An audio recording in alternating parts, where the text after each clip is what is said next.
The boots came at dawn.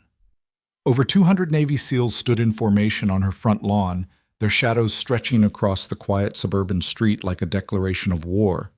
At the center stood the disabled veteran she'd shared breakfast with 24 hours earlier, crutch wedged under his arm, missing his left leg below the knee, eyes locked on her front door with the intensity of someone who'd come to settle a debt. ICU nurse Emma Sharp pulled back her bedroom curtain, her heart hammering against her ribs. She'd only offered him a seat at a diner table, one act of basic human decency in a world that had turned its back on him. How had it escalated to this? And why were two military police vehicles idling at the corner, their engines rumbling like a promise of consequences yet to come? Bob. Before we dive into what happened next, I want to ask you something. Stay with me until the very end of this story. If it moves you, hit that like button and drop a comment telling me what city you're watching from. I want to see just how far this story travels. Now, let's go back to where it all began. 27 hours earlier, Emma Sharp had been elbow deep in someone else's catastrophe. The trauma bay at Riverside General Hospital smelled like disinfectant and desperation, the fluorescent lights buzzing overhead as she worked to stabilize a 52-year-old man who'd wrapped his pickup truck around a telephone pole.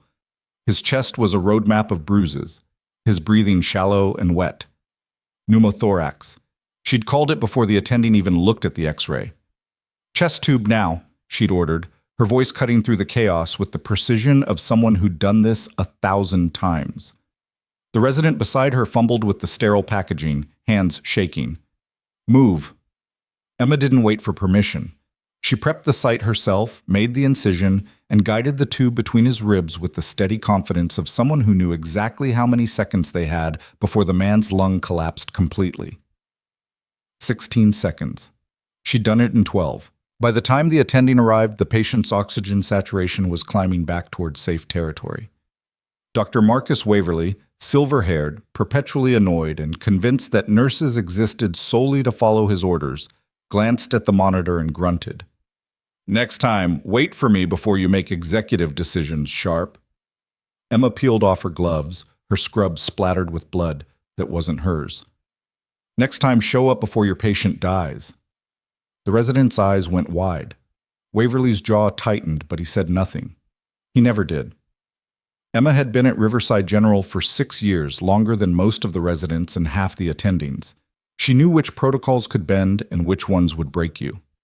More importantly, she knew how to save lives when the people with fancy degrees were still trying to remember which textbook chapter applied.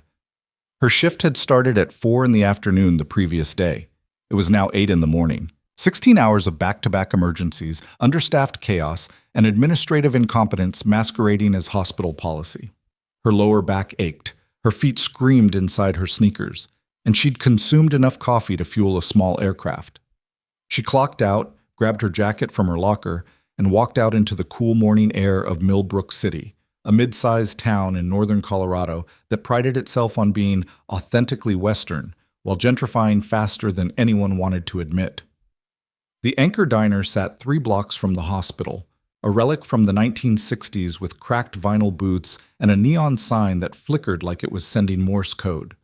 Emma had been going there since her first week at Riverside General. The coffee was terrible, but it was consistently terrible, which counted for something. She pushed through the door at 8:17 a.m., the little bell above the frame announcing her arrival. The place was half full. Early risers, truckers, hospital staff from the night shift looking as hollowed out as she felt. She slid into her usual booth by the window, the one with the duct-taped cushion and a view of the parking lot. "Usual?" asked Marianne, the waitress who'd worked there longer than Emma had been alive. "Double usual," Emma said. "And keep the coffee coming." Marianne smirked. "Rough night?" "Aren't they all?" She'd just pulled out her phone to mindlessly scroll through nothing when the door opened again. The man who walked in moved carefully, deliberately, his weight supported by a crutch tucked under his right arm. His left pant leg hung empty below the knee, pinned neatly against his thigh.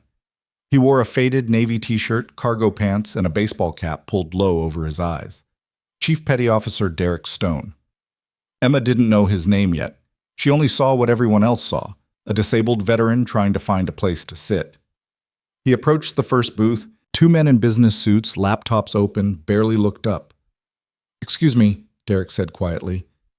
Is this seat taken? We're expecting someone, one of them replied without making eye contact.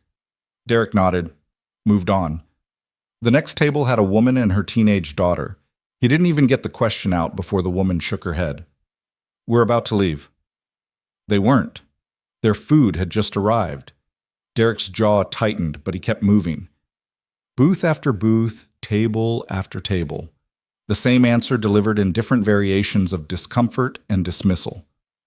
No room. Waiting for a friend. Maybe try the counter. The counter was full.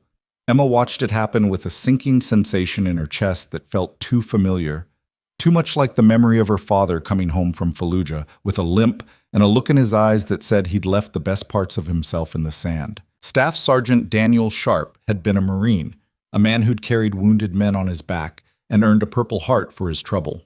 He'd also been a man the VA failed, a man whose PTSD went untreated until it became unmanageable, a man who died alone in a motel room 6 years after coming home because the country he'd served didn't have the decency to offer him a chair when he needed one. Derek approached her booth last.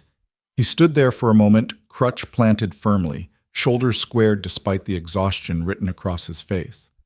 Ma'am, he said, his voice low and careful, like he was bracing for another rejection. Would it be all right if I sat here? Emma didn't hesitate. Please, I'd actually appreciate the company. Relief flickered across his face, subtle but real. He lowered himself into the seat across from her, propping his crutch against the wall. Up close, she could see the faint scars on his forearms, the kind that came from shrapnel or debris. The too familiar weariness of someone who'd learned to carry weight no one else could see. Thank you, he said. Don't mention it. Marianne appeared with coffee for Emma and a menu for Derek. He ordered scrambled eggs, toast, and black coffee. Simple, efficient.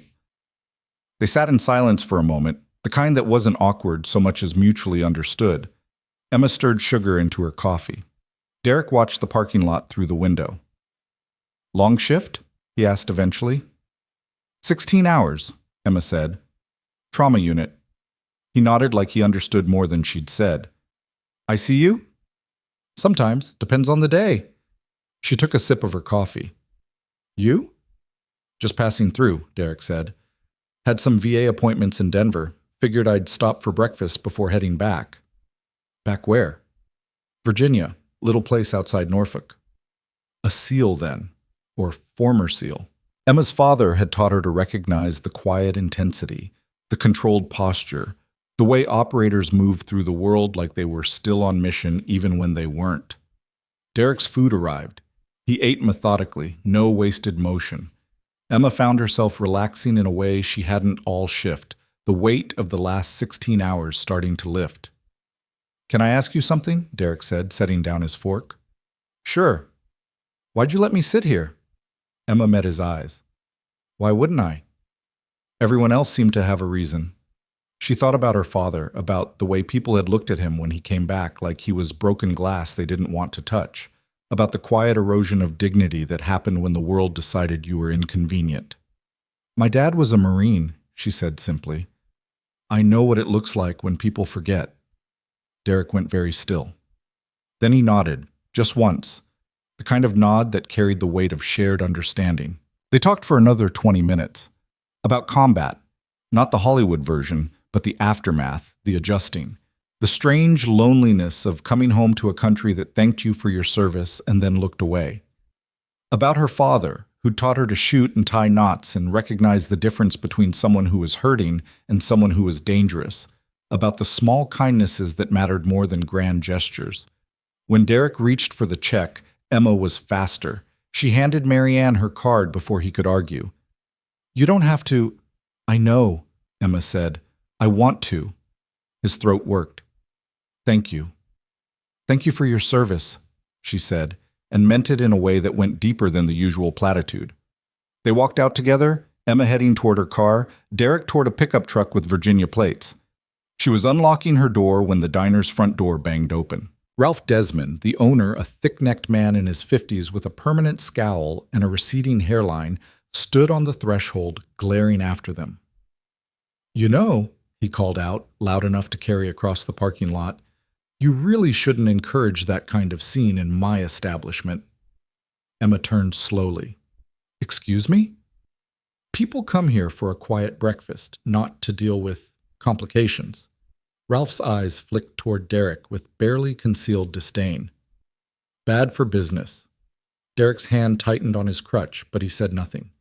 Emma felt something cold and sharp settle in her chest.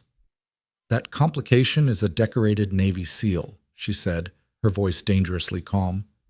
"He served this country. He saved lives. And you couldn't spare him a seat?" Ralph's face reddened. "I run a business, not a charity." "Then you're running it wrong."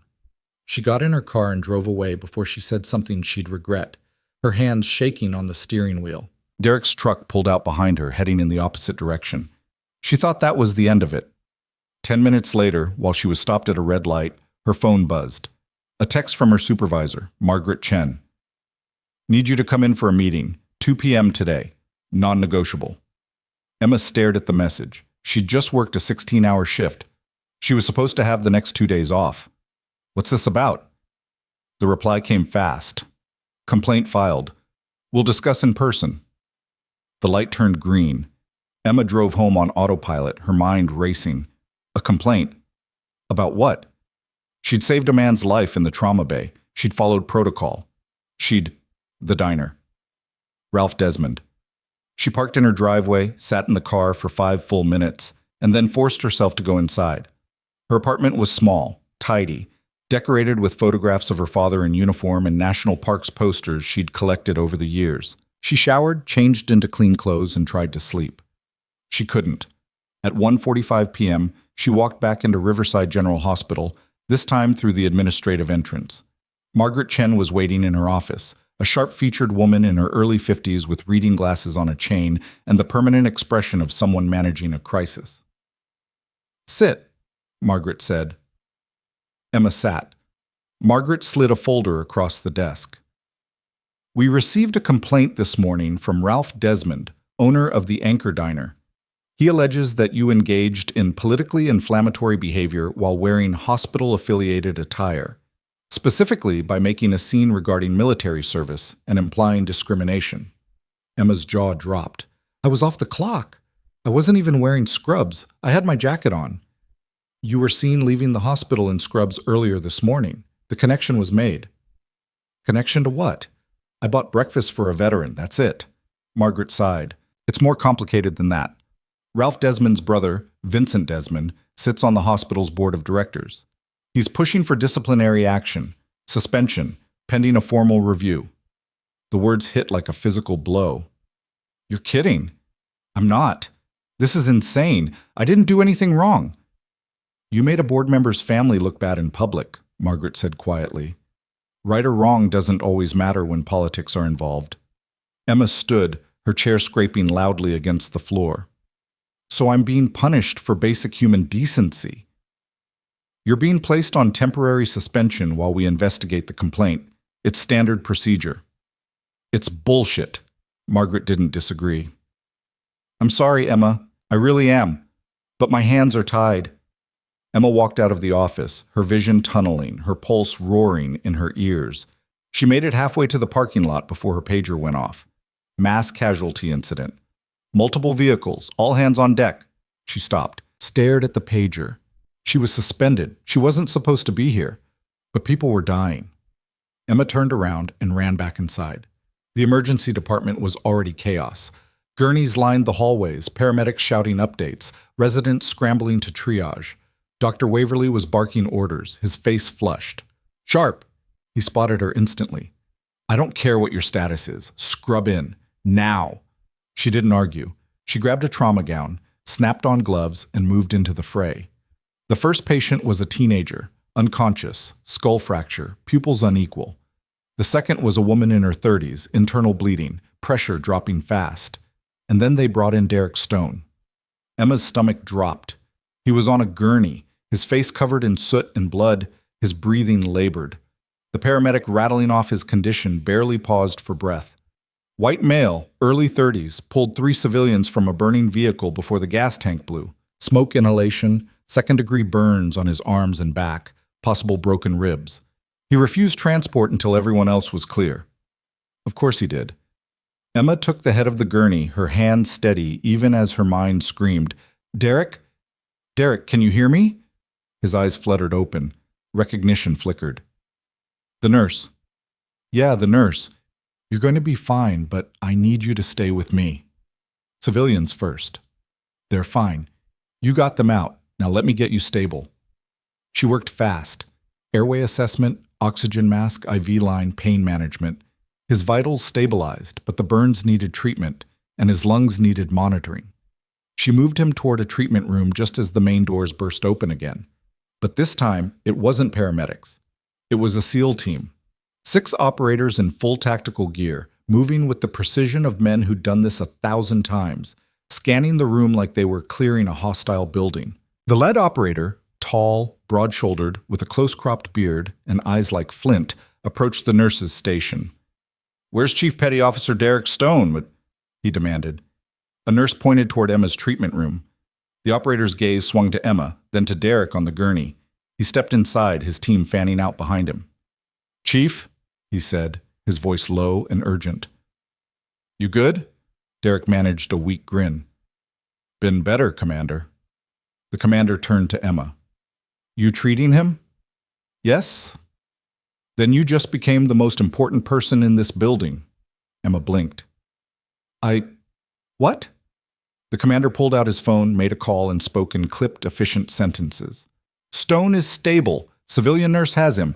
We need the hospital director. Now." He hung up and looked at Emma. "Name?" "Emma Sharp." "Lieutenant Commander Jackson Hayes," he said. "Stone pulled 3 civilians from a burning wreck. He's a goddamn hero. And if anyone in this hospital tries to tell me otherwise, we're going to have a serious problem." Emma's pulse thundered. "I don't think—" "Who suspended you?" Hayes asked. She froze. "How did you—" "Stone told us. Called it in before the accident." Hayes's expression hardened. "Said some asshole at a diner tried to humiliate him. Said a nurse stood up for him. Said the hospital was retaliating." Emma's breath caught. Hayes stepped closer, his voice dropping. "You saved his life. Both times. Once with kindness. Once with skill. That doesn't go unanswered." Footsteps echoed down the hallway. The hospital director, Dr. Gregory Wells, a man in his 60s with perfectly styled gray hair and a suit that cost more than Emma's monthly rent, appeared, flanked by Vincent Desmond. "Commander Hayes," Wells said smoothly. "I understand there's been some concern." "Save it," Hayes said. "I want to know why one of your nurses is being punished for showing basic human decency to a decorated veteran." Wells's smile faltered. Vincent Desmond stepped forward. "This is a personnel matter that doesn't concern—" "It absolutely concerns me," Hayes interrupted. "Chief Stone is a member of my unit. Any retaliation against someone who treated him with respect is a federal issue, especially when your hospital receives veteran care grants. Want me to make a call to the Oversight Committee?" Vincent went pale. Hayes pulled out his phone again. "Or we can do this the easy way. Reinstate Nurse Sharp, apologize, and we walk away." The hallway went silent. Wells cleared his throat. "I'm sure we can resolve this amicably." "You've got 24 hours, Hayes said. "Clock's ticking." He turned to Emma, his expression softening just slightly. "You good here?" She nodded, still reeling. "Good. Stone's team is outside. They'll make sure nothing unexpected happens." He walked out, his team following in perfect formation. The director and Vincent Desmond exchanged a look that could have curdled milk. Emma turned back to Derek, who was watching her with something like awe. "You didn't have to do this," she said quietly. "Yeah," Derek said. "I did." Outside in the parking lot, the rest of Derek's SEAL team stood in formation, 30 operators, armed, alert, and waiting. And behind them, rolling up in unmarked vehicles, were reporters. Someone had made a call. And now the whole city was about to find out exactly what had happened at the Anchor Diner. The first camera crew arrived within 12 minutes. Emma watched through the treatment room window as a local news van pulled into the emergency bay, its satellite dish extending like an antenna, searching for signal. The reporter, a young woman in a blazer despite the heat, was already talking into her microphone, gesturing toward the line of SEALs standing at parade rest near the ambulance entrance. "This can't be happening," Emma muttered. Derek shifted on the gurney, wincing as the movement pulled at his burns. "Too late to put the genie back in the bottle." "I didn't ask for this." "Neither did I." His voice was steady despite the pain medication starting to fog his edges. "But here we are." Dr. Waverly appeared in the doorway, his expression caught somewhere between alarm and fascination. "Sharp, we need to move him to a monitored bed. His oxygen saturation is holding, but those burns need proper dressing and observation." Emma nodded, already releasing the gurney's brake. They moved Derek through the corridor, past gawking residents and nurses who'd heard the commotion but hadn't yet pieced together the full story. The unit clerk's phone rang non-stop. Media requests, administrative calls, messages from people who'd somehow already heard fragments of what was unfolding. They settled Derek into a private room on the medical floor, away from the chaos of the ER. Emma started a saline drip, checked his vitals again, and began the careful process of cleaning and dressing his burns. The skin across his forearms was angry and red, blistered in places where the heat had been most intense. "You ran into a burning car," she said quietly. 3 people were trapped. "You could have died." "So could they." Derek met her eyes. "Would you have walked away?" Emma thought about the 16-hour shift she'd just worked, the pneumothorax patient she'd tubed without waiting for the attending, the countless times she'd put herself between chaos and catastrophe because someone had to. "No." "Then you know why I didn't." She finished wrapping his left arm in sterile gauze, her movements precise and gentle. "The commander said you called this in before the accident, that you told them about the diner." Derek looked away, suddenly uncomfortable. "Standard protocol. We check in with our team when we're traveling. I mentioned what happened. Hayes asked if I wanted him to handle it. I said no." He paused. "Then the crash happened, and I didn't have time to tell him to stand down." "So this wasn't planned." "The crash wasn't, but Hayes." Derek's mouth quirked into something that wasn't quite a smile. "He doesn't do anything halfway. Once I ended up in this hospital, once he heard you were suspended, there was no stopping him." Emma taped down the final edge of gauze and stepped back. "Your commander threatened a federal investigation." He wasn't bluffing. "The hospital gets veteran care grants?" "Every major hospital in Colorado does. Federal funding, state partnerships, VA contracts." Derek's voice was getting heavier, the pain medication pulling him towards sleep. "If they're retaliating against staff for treating veterans with dignity, that's a violation of the grant terms. Hayes knows how to use leverage." Emma sank into the chair beside his bed. Her hands were shaking now that the adrenaline was ebbing. "This is going to get worse before it gets better." "Probably." Derek's eyes were already closing. "But you didn't start this fight, Emma. They did." She sat there until his breathing evened out, until the monitors settled into their steady rhythm, until the weight of what was happening finally crashed down on her shoulders like a physical thing. When she stepped out into the hallway, Lieutenant Commander Hayes was waiting. "How is he?" Hayes asked. "Stable. Burns are second degree, painful, but manageable. His lungs are clear despite the smoke inhalation. He'll need observation for the next 24 hours, but he should make a full recovery." Hayes nodded, some of the tension leaving his shoulders. "Good. That's good." "You didn't have to do this," Emma said. "Yeah, I did." Hayes crossed his arms. "Stone's one of the best operators I've ever served with. Lost his leg in Kandahar pulling wounded civilians out of a collapsed building. Saved 11 lives that day. Earned a Bronze Star and a medical retirement he didn't want." His jaw tightened. "He comes home, tries to get breakfast at a diner, and gets treated like he's invisible. Like he's an inconvenience. That doesn't fly with me." "And me?" "You're the only person in that diner who saw him as human. The only one who made space." Hayes' eyes were hard. "Then your hospital tries to punish you for it because some small-minded businessman got his ego bruised. You think I'm going to let that slide?" Emma swallowed hard. "The director said he'd resolve it."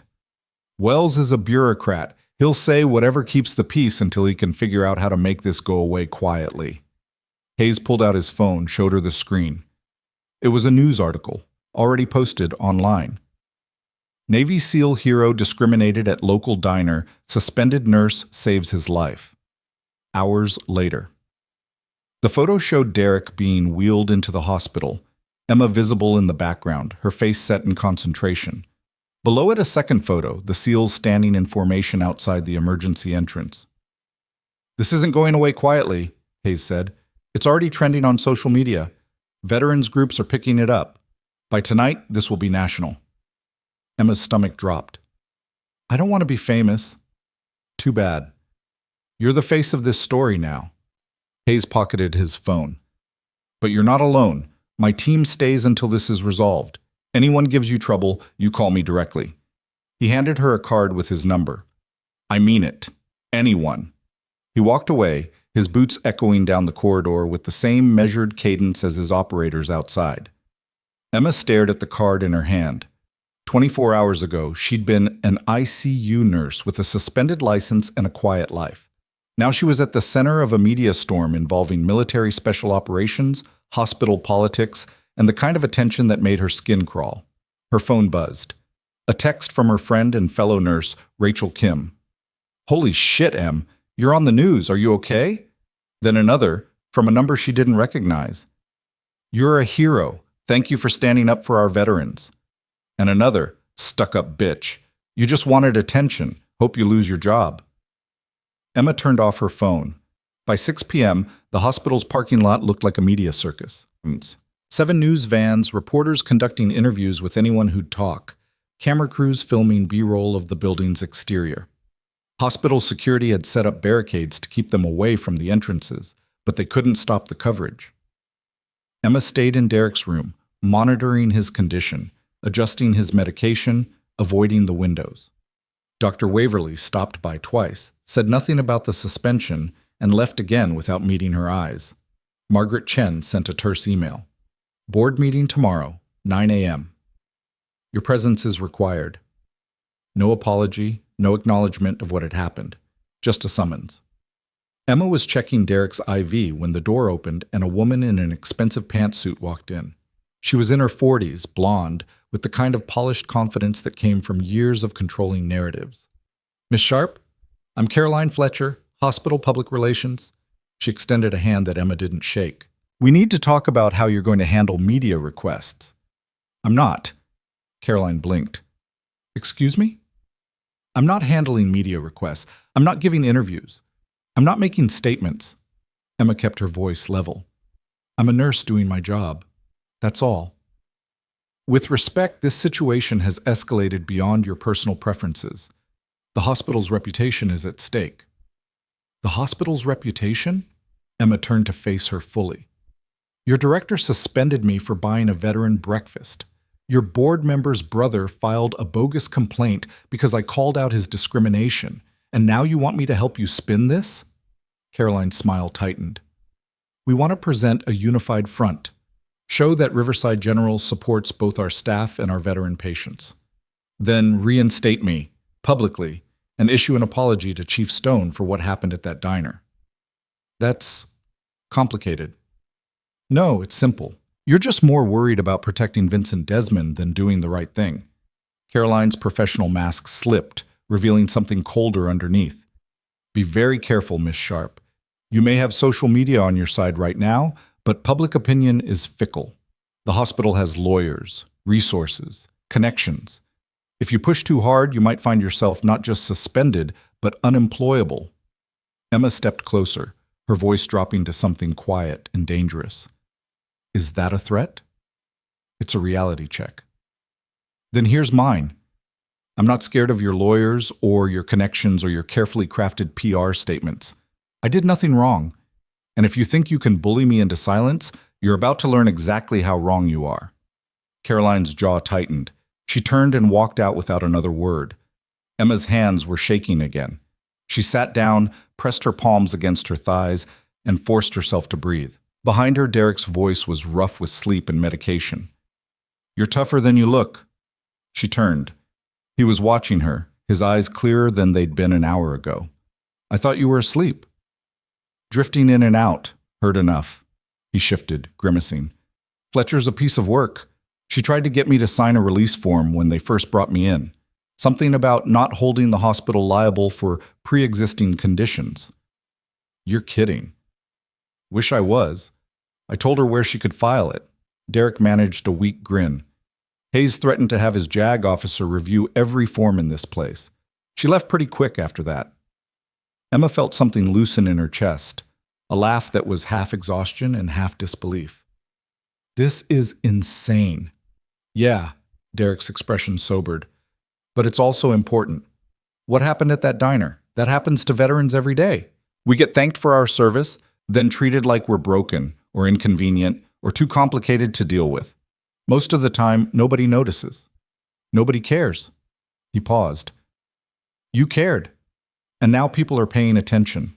That matters. I just wanted to give you a seat. And that's exactly why this matters. The night shift arrived at 7. Emma should have left hours ago, but her suspension meant she wasn't technically on duty, and nobody seemed willing to tell her to go home. She stayed in Derek's room, updating his chart, monitoring his vitals, being useful in the only way she knew how. At 9:47 p.m., her phone rang. Unknown number. She almost didn't answer. Hello? Emma Sharp? The voice was male, professional, unfamiliar. Who's asking? My name is Thomas Rivera. I'm an attorney with the Colorado Veterans Legal Alliance. I saw the news coverage. I'd like to offer you legal representation, pro bono. Emma closed her eyes. I'm not suing anyone. Not yet. But the hospital might come after you. Wrongful termination, breach of contract, defamation. They have options if they want to use them. You need someone in your corner. I can't afford... Pro bono means free, Miss Sharp. We represent veterans and those who support them. What you did today falls squarely in our wheelhouse. Rivera's tone was matter of fact. No pressure. Just information. I'm not asking you to commit to anything. I'm just saying if you need help, we're here. Emma thought about Caroline Fletcher's thinly veiled threats, about Vincent Desmond's connections, about the way power worked when you didn't have any. Can I think about it? Of course. I'll send you my contact information. If you need me, call. If you don't, no hard feelings. He hung up. Emma stared at her phone, feeling like she was being pulled into a current she couldn't control. At 11:03 p.m., a nurse from the ICU poked her head into Derek's room. Sharp, there's someone here to see you. Says it's urgent. Emma followed her downstairs, expecting another reporter or PR handler. Instead, she found herself face-to-face with Ralph Desmond. He stood in the lobby, his face flushed, his hands clenched into fists at his sides. The security guard nearby had one hand on his radio, clearly ready to intervene if necessary. You, Ralph spat, you ruined me. Emma stopped 3 feet away, her pulse spiking. I didn't do anything to you. My diner's been flooded with phone calls, protesters outside, people leaving one-star reviews online saying I discriminate against veterans. I've had to close early because someone threw a brick through my window. His voice rose. This is your fault. No, Emma said quietly. This is yours. You refused to seat a disabled veteran. You filed a bogus complaint to get me suspended. You made this mess. He was making people uncomfortable. He was trying to eat breakfast. The only person making anyone uncomfortable was you. Ralph took a step forward. The security guard moved instantly, blocking his path. Sir, you need to calm down. I want her fired. I want her arrested for slander. You need to leave, the guard said firmly. Now. Ralph's mouth worked, fury and desperation warring across his face. This isn't over. Yeah, Emma said. It is. Security escorted him out. Emma watched through the glass doors as he climbed into his car and peeled out of the parking lot, tires squealing. The guard turned to her. You okay? Yeah, thanks. For what it's worth. He lowered his voice. Most of us staff are on your side. What you did was right. Emma managed a tired smile. Doesn't always feel like it. Rarely does. That's how you know it mattered. She went back upstairs, her legs heavy, her mind spinning. Derek was awake again, watching the news on the small TV mounted to the wall. The coverage showed footage of the diner, now surrounded by protesters holding signs. Veterans deserve respect. Shame on anchor. Diner support. Nurse Sharp. Derek muted the TV. It's spreading. Like wildfire. Emma collapsed into the chair. Ralph Desmond just showed up. Threatened me. Security kicked him out. Derek's expression hardened. Hayes needs to know. It's fine. He's just angry. Angry people do stupid things. Derek reached for his phone on the bedside table, typed a quick message. Hayes will make sure you're covered. Emma wanted to argue, but she was too tired. Instead, she leaned back and closed her eyes, listening to the steady beep of the monitors, the distant sound of the hospital at night. You should go home, Derek said after a while. Get some sleep. I'm suspended. I don't have anywhere else to be. You're exhausted. You've been awake for, 30 hours? 32. Emma opened her eyes. But if I leave, something else will happen. Something I won't be able to control. At least here I can be useful? Yeah. Derek was quiet for a moment. My dad was a firefighter, retired after 26 years. He used to say the hardest part wasn't running into burning buildings. It was sitting still afterward, feeling useless. His voice was soft. You're not useless, Emma. Even when you're not working. Even when things are out of your control. Easy to say. Not really. He gestured to his missing leg. I spent 6 months in rehab learning how to walk again, how to be an operator with a prosthetic. The Navy told me I could take a medical discharge, collect my pension, go home. I fought for a year to stay on active duty. You know why? Emma shook her head. Because I didn't know who I was if I wasn't doing something, if I wasn't useful. Derek's eyes were distant. Took me a long time to learn that my value isn't just what I can do. It's who I am. What I stand for. And what do you stand for? Same thing you do, showing up, doing the right thing even when it's hard. Especially when it's hard. Emma felt something crack in her chest, the kind of crack that lets light in. I'm really glad I let you sit at my table. Me too. She stayed until he fell asleep again, then finally forced herself to leave. The parking lot was mostly empty now, the media vans gone except for one overnight crew filming a recap segment. Emma drove home through silent streets, her mind too wired for sleep despite her exhaustion. Her apartment felt strange and unfamiliar, like she'd been gone for weeks instead of hours. She showered, changed into pajamas, and was about to climb into bed when her phone lit up with a notification. An email. From Vincent Desmond. She opened it, her stomach nodding.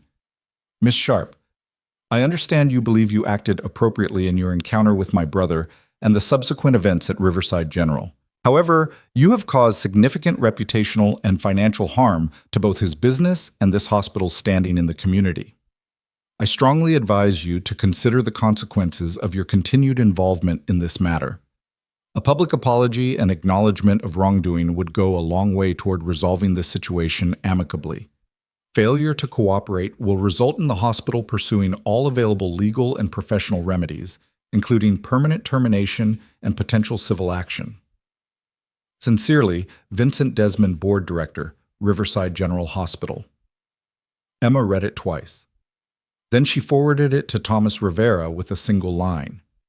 I think I need that lawyer. His reply came in under 2 minutes. I'll be at the board meeting tomorrow. Don't sign anything, don't agree to anything, and don't back down. Emma set her phone aside and stared at the ceiling. Tomorrow would determine everything, her career, her reputation, her future. The board would expect her to apologize, to make this go away quietly. But she thought about her father, who'd come home from war and been failed by a system that forgot him. About Derek, who'd lost his leg saving civilians and couldn't get a seat in a diner. About every veteran who'd been thanked for their service and then discarded like yesterday's news. She thought about the look on Ralph Desmond's face when he'd said Derek was making people uncomfortable. And she thought about the way Derek had looked at her in that diner, relieved and grateful, like someone had finally seen him as human. Emma turned off the light. Tomorrow, she'd walk into that boardroom. Tomorrow, she'd face Vincent Desmond and Director Wells and everyone who wanted her to disappear. Tomorrow, she'd stand her ground. But tonight, for just a few hours, she let herself fall into dreamless, exhausted sleep. The alarm went off at 6:30 a.m. Emma dressed carefully, professional but not submissive, a navy blazer over a white blouse, slacks, her hair pulled back. She looked in the mirror and barely recognized herself. The woman staring back looked harder. Ready, She drove to the hospital early, parking in the employee lot. The morning sun was just starting to burn through the clouds, casting everything in sharp relief. She walked in through the main entrance, nodded to the security guard who'd helped her last night, and took the elevator to the third floor where the administrative offices were located. Thomas Rivera was waiting outside the boardroom. He was younger than she'd expected, mid-30s, dark hair, sharp suit, and an expression that said he'd seen this kind of fight before. Emma Sharp? That's me. He shook her hand firmly. Thomas Rivera, ready? Not even a little.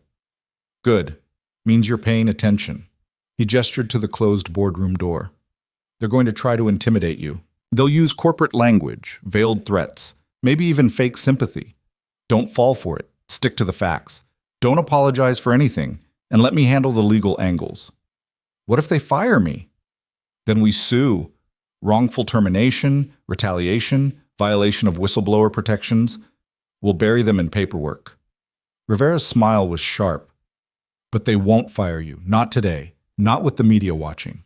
How can you be sure? Because I sent them a letter at 7 this morning outlining exactly what would happen if they did. Emma stared at him. Preemptive strike. Works every time. He checked his watch. It's 9. Time to go. Emma took a breath, squared her shoulders, and walked into the boardroom. 8 people sat around a mahogany table, Director Wells at the head, Vincent Desmond to his right, Margaret Chen, 2 other board members Emma didn't recognize, Caroline Fletcher, and the hospital's chief legal counsel, a gray-haired woman named Patricia Ortiz. All eyes turned to Emma as she entered. Rivera followed, closing the door behind them. Wells folded his hands on the table. Miss Sharp, Mr. Rivera, thank you for joining us. Let's skip the pleasantries, Rivera said, sitting down and gesturing for Emma to do the same. We all know why we're here. Vincent Desmond's face reddened. This is a closed personnel meeting. Your presence is perfectly legal, given that your hospital sent my client a threatening email at midnight suggesting termination and civil action. Rivera pulled out a printed copy of Vincent's email. That constitutes potential wrongful termination and retaliation. Ms. Sharp has every right to legal representation. Patricia Ortiz cleared her throat. Mr. Desmond sent that email in his personal capacity, not as a representative of the hospital. Using his hospital email address and his title as board director. Try again. An uncomfortable silence settled over the room. Wells cleared his throat. Perhaps we can start fresh. Ms. Sharp, we've reviewed the events of the past 48 hours. The incident at the Anchor Diner, the complaint filed by Ralph Desmond, and the subsequent publicity. We want to understand your perspective. Emma met his eyes. My perspective is simple. I bought breakfast for a veteran who'd been turned away by everyone else in that diner. I was off duty, out of uniform, and acting as a private citizen. Then I was suspended because a board member's brother didn't like being called out for discriminating against a disabled Navy SEAL. Vincent slammed his hand on the table. My brother did not discriminate.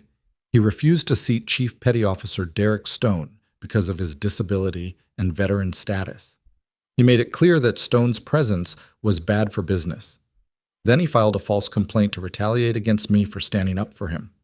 Emma's voice was steady, each word precise. That's textbook discrimination. You have no proof. Actually, Rivera interrupted, we have security footage from the diner showing multiple empty tables and several customers turning Chief Stone away. We also have witness statements from other patrons, and we have Chief Stone's own testimony along with that of his commanding officer.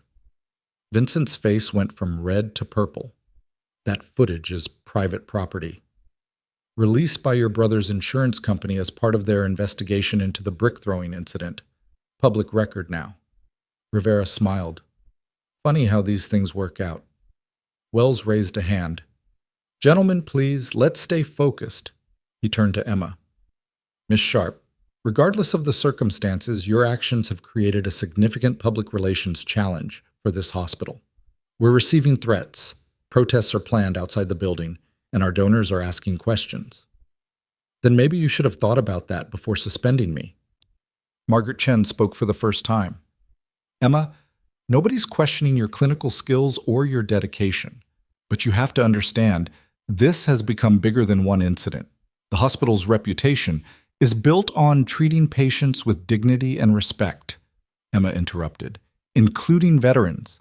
If your reputation can't survive me doing the right thing, then maybe your reputation needs to be challenged. Caroline Fletcher leaned forward. We're prepared to offer you a compromise. Full reinstatement, back pay for your suspension, and a public statement supporting your actions. In return, we need you to make a joint appearance with Director Wells and Chief Stone, showing unity and putting this matter to rest. Emma glanced at Rivera. He gave a barely perceptible shake of his head. What about the complaint? Emma asked. We'll dismiss it with prejudice, Patricia Ortiz said. It'll be removed from your file entirely. And Vincent Desmond? Wells shifted uncomfortably. Mr. Desmond will recuse himself from any future personnel decisions involving you. That's not enough. Vincent shot to his feet. How dare you? Sit down, Rivera said calmly, or I'll have you removed for disrupting a formal meeting. You have no authority. Actually, I do. Miss Sharp is entitled to a fair and impartial hearing. Your presence creates a conflict of interest. Either recuse yourself from this entire proceeding, or I'll file a motion with the State Labor Board within the hour. Patricia whispered something to Wells. He nodded reluctantly. Vincent, perhaps it would be best if you stepped out. Vincent looked like he wanted to flip the table. Instead, he grabbed his briefcase and stormed out, slamming the door hard enough to rattle the framed diplomas on the wall. Wells exhaled slowly. Miss Sharp, what would it take to resolve this?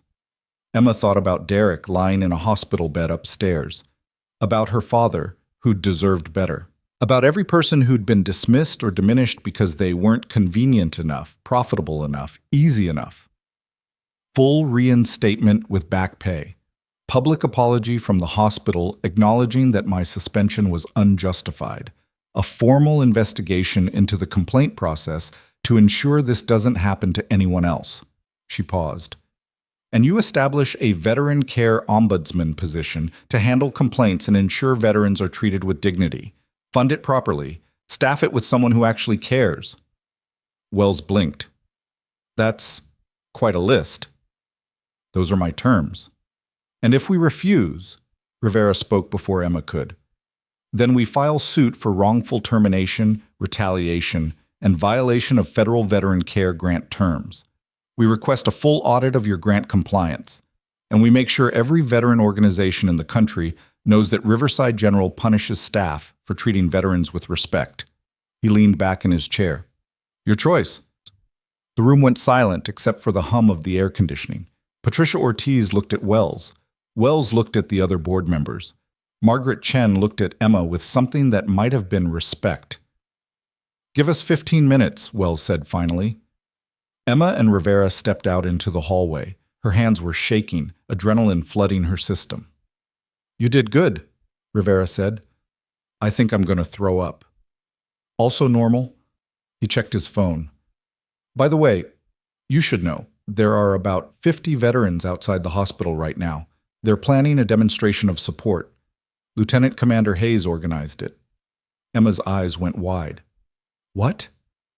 He called me this morning, said if the hospital doesn't do right by you, his entire SEAL team is going to make this their personal mission, and he's got friends in the media. Rivera's expression was unreadable. You've got an army at your back, Emma. Literally. She didn't know whether to laugh or cry. 12 minutes later, they were called back inside. Wells looked older, more tired. We accept your terms, full reinstatement, back pay, public apology. The investigation into complaint procedures will begin immediately, and we'll establish the veteran ombudsman position within 90 days. Emma felt her knees go weak. All of it? All of it? Wells's voice was flat. The formal announcement will be made this afternoon. We'll expect you at the press conference. One more thing, Patricia Ortiz said. Ralph Desmond has withdrawn his complaint and issued a public apology. His diner is facing legal action from multiple veteran advocacy groups. Vincent Desmond has resigned from the board, effective immediately. Emma sat down slowly, the weight of it hitting her all at once. She'd won. Not just the reinstatement, not just the apology. She'd changed the system. Rivera stood. We'll see you at the press conference, Director Wells. 3 p.m.? 3 p.m., Wells confirmed. Emma walked out of the boardroom in a daze. Rivera guided her to the elevator, pressed the button for the ground floor. How do you feel? He asked. Like I just survived something I didn't know I could survive. That's because you did. The elevator doors opened. Welcome to the other side. Emma stepped out into the lobby and froze. Through the glass doors she could see them, dozens of veterans in uniform standing in formation on the hospital grounds. At the front stood Lieutenant Commander Hayes, flanked by his SEAL team, and in the center, supported by crutches but standing tall, was Derek Stone. They weren't protesting. They were waiting. For her. Emma pushed through the glass doors and the wall of sound hit her like a physical force. Not shouting, not chaos, silence. 73 veterans stood at attention in perfect formation across the hospital's front plaza. Morning sun glinted off medals, off prosthetics, off the kind of discipline that didn't fade even after the uniform came off. Some were young, barely out of their 20s. Others had gray hair and backs bent by decades of service. Army, Navy, Marines, Air Force. Different branches, different wars, united by a single purpose. Hayes stood front and center, his posture parade ground perfect. Beside him, Derek balanced on his crutches, his burns freshly bandaged, his face pale but determined. He shouldn't have been out of bed. His chart said bed rest for another 12 hours minimum. But here he was. Emma stopped 3 feet from the formation, her throat tight. Hayes spoke first, his voice carrying across the plaza without needing to shout.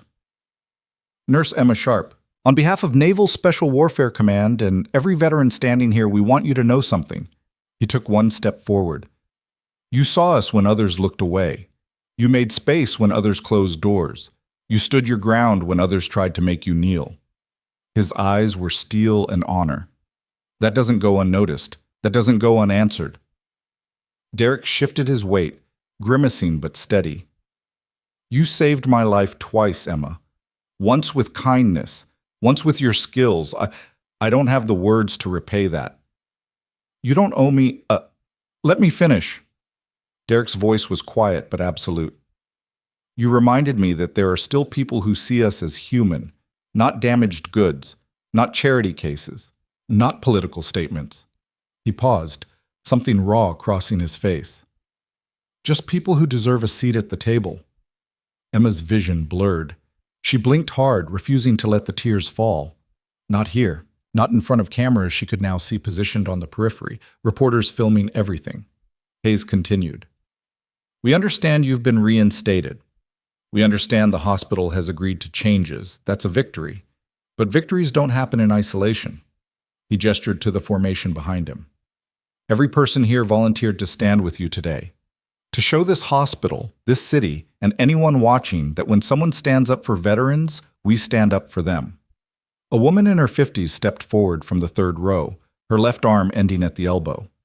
Former Army medic, Emma guessed from the way she carried herself. My name is Sarah Vance. I lost my arm in Baghdad, saving 3 soldiers from a burning Humvee. Came home to a country that thanked me for my service and then wouldn't hire me because I couldn't type fast enough. Her voice was steady, matter of fact. You're the first person I've seen in years actually fight back when the system tried to crush decency. That matters more than you know. One by one, others spoke. A Marine who'd lost both legs and had been denied entry to a restaurant because his wheelchair blocked the aisle. An Air Force pilot with PTSD who'd been fired from 3 jobs because employers deemed him unstable. A Navy corpsman who'd saved 19 lives in Kandahar and couldn't get a call back for a nursing position because her experience didn't translate to civilian medicine. Each story was a knife wound, each testimony a reminder of how badly the system failed the people who'd sacrificed everything for it. Emma listened, her hands clasped in front of her to keep them from shaking. These weren't sob stories. These were battle reports, tactical assessments of a culture that praised service in the abstract and abandoned it in practice. When the last veteran finished speaking, Hayes raised his hand. The formation snapped to attention with a synchronization that made the plaza feel like hallowed ground. Nurse Sharp, we don't ask anything from you. You've already done more than most. Hayes' voice dropped, became personal. But if you're willing, we'd like to make sure what happened here becomes policy everywhere, not just Riverside General. Every hospital, every business, every place that accepts federal funding for veteran care. Emma found her voice. How? We've got lawyers, we've got advocacy groups, we've got congressional contacts who owe us favors. Hayes' smile was sharp. And we've got a story that's already trending nationally. We use it, we push legislation, we create accountability. You want me to be the face of a campaign. We want you to be the example, the proof that standing up works. Hayes tilted his head slightly. But only if you're willing. We won't force you into a fight you didn't choose. Emma looked at Derek, who watched her with quiet understanding. She thought about her father, who'd come home broken and been failed by every system meant to help him. About the young medic in the third row who'd lost her arm saving others and couldn't find work. About every person who'd been dismissed because their sacrifice wasn't convenient enough. What do you need from me? Hayes' expression shifted.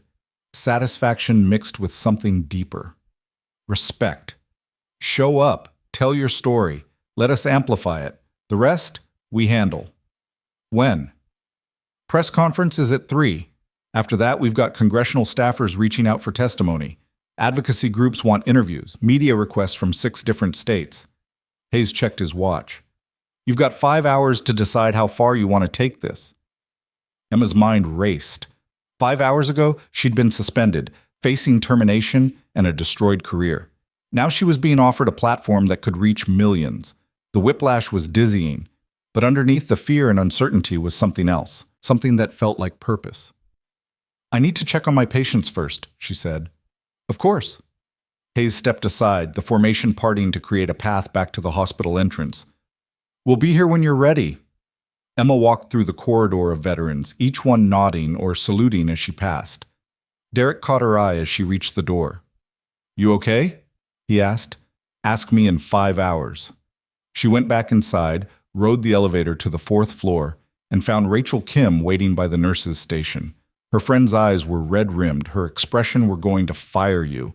I thought, they were going to fire you. I thought, they tried. Emma hugged back hard. It didn't work. Rachel pulled away, studying her face. You look different. I feel different. Good different or about to collapse different? Both. Emma glanced at the board. Who's covering my patients?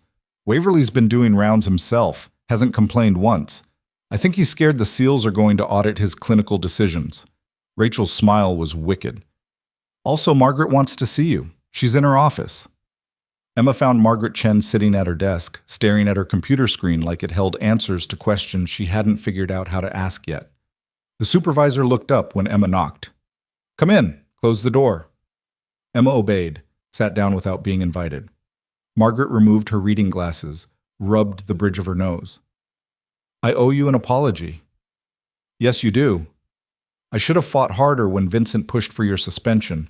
I should have told Wells that the complaint was bogus. I should have... Margaret's voice cracked slightly. I should have remembered what it was like to be a nurse who gave a damn about doing the right thing instead of a supervisor who cared more about keeping the peace. Emma stayed silent.